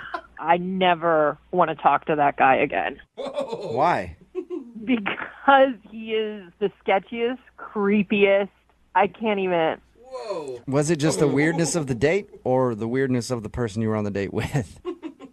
You know those kind of people that get the emails that say, a distant relative of yours just died in England and you will get $1 million if you just provide us this information for the disbursement of the funds. And they actually answer those emails. That's how I've made my millions. I basically became that kind of person. You became that? What do you mean by you're that kind of person? I don't understand. I mean, I'm an idiot for going on a date with him. Oh, okay. Like he suckered you into it. Yeah. And you knew from the beginning you should have said no. I mean, from the beginning, I didn't know it, but about 15 minutes into the date, I definitely knew, and I should have just walked away then. I talked to Cliff. He doesn't sound like a weird guy. Can I tell you my side of the story? Yeah, absolutely. Okay, first of all, we'll put aside the weirdness of our date is going to be test driving cars. Okay, sure. And then we're driving this car for a long time, and he goes, do you think I look sexy in this car? Did he say it just like that, too? Yeah, and like really seriously and creepy. He's like, do you like this car? Oh, my God. How did you respond to that? And I'm like, I guess, yeah. And so then he goes, do you think I should buy it? Oh, boy. And I'm like, I mean, if you want it, do you need a car? Sure. You know, I don't know what to, it's just so creepy. Yeah, that was my fear when we first talked to him about the date, was that he was going to do something like that to try to impress you. No, it gets better. Oh, it gets better. What happened? So then he pulls over. And he, like, very seriously to me says, you know, I really love this car. I love myself in it. I love you next to me in it. What? Would you be willing to co-sign? No, he did not. Stop it. Swear to God. He asked you to co-sign on a loan for a car with him. Yes, and I said, we just met. And so then he goes on to say, you know, I got in some financial trouble a few years back, and my credit is shot. And I can't buy a car while I have the, you know, the money to make the payments and everything. They're not going to give me a loan, and I need a co-signer. And I just think you and I have great chemistry. And like, I'm like, what is even happening? It's like, I don't see the problem with that. I mean, I don't understand why it's such a big deal. What was that? That was Cliff. Cliff, you're supposed to wait for me to tell her that you're on the phone. Cliff is actually on the phone listening. Oh, you ass. Well, I mean, I don't know how much I can take of her, you know, making it sound like I'm some creep or weird or, you know, blah, blah, blah. How do you think that was acceptable first date behavior? Maybe I was wrong. You know, when I met you, I saw a lot of compassion. And if you had compassion, then you would know that it's not such a bad thing to co-sign with me. I mean, I don't see what the problem. So, Cliff, you weren't joking when you were asking her to co-sign a loan. No, I had listen, about 3 years ago, I had some problems with my credit, you know, and I'm working on it. And I think me driving a better car would definitely give me a better look. Yeah, that's a really good idea. Buy a $100,000 car. That'll, you know, really secure your finance. That's really building financial stability. You know, so you're saying, Heather, that you never had a rough time in your life, and now you're putting me down. You're kicking a man ways down. Is that what you're saying? I have had rough times in the past, I guess, but I've never asked a complete stranger to co-sign on a loan for me. A complete stranger. The second time I saw you, we met one time, and this is the second time. That's true. So I'm not a complete stranger. First of all, second of all, when I looked at you, when I pulled over and I looked at you, and I really made a deep connection with you, and I looked at you and I said, you know what? I can really see myself driving this car with you in it. I meant that. I meant that. And you could be in it because you could basically own part of this car if you wanted to. Cliff, I'm totally baffled by this. Do you truly not understand how bad it is what you did? I mean, maybe I trust people too much. Cliff, is there anybody else closer to you that you could have co-sign a loan rather than somebody that you're on a first date with? Well, my family, you know, I mean, I don't really talk to them, but that's a whole nother story. Because you owe them money, probably. You know what, Heather? I hope one day that you don't hit a rough time like I did. And, you know, maybe someday you need somebody to co-sign with you, and then you'll remember this time. You'll remember the car hopping. You'll remember me, and you go, you know what? Karma's a bitch. All right, well, at this point, I would love to ask if you guys would go on a second date. Heather, will you go out on a second date with Cliff? We will pay for it, and I'll have somebody co-sign that loan. No. Yeah, All it's right. pretty clear. Cliff, I'm sorry, no second date, man. You know, that's fine. You know, it is what it is. But, hey, Jubal, if you want to co-sign with me, you know, I'm up for it, man. You're asking me to co-sign a loan with you? I mean, you were offering, you know? I didn't offer. I said, like, I've had to have people do that. And trust me, the only... No, but you said if she went out with me again, you find somebody to co-sign. So Yeah, I'll I co-sign. did. Look, me co-signing a loan with you would only make your chances worse of getting a loan. I don't know. We could always give them free advertising on your radio show. No? Okay. Oh, there it is. I'll do that. I'll risk my job and give them free advertising for plugs on the radio, and I'll co-sign a loan with you even though I don't know you. I'll totally do that for you. Really? No, Cliff. I will not do that. Brooke and Jubal in the morning. And I know she'll be the death of me. At least we'll both be numb.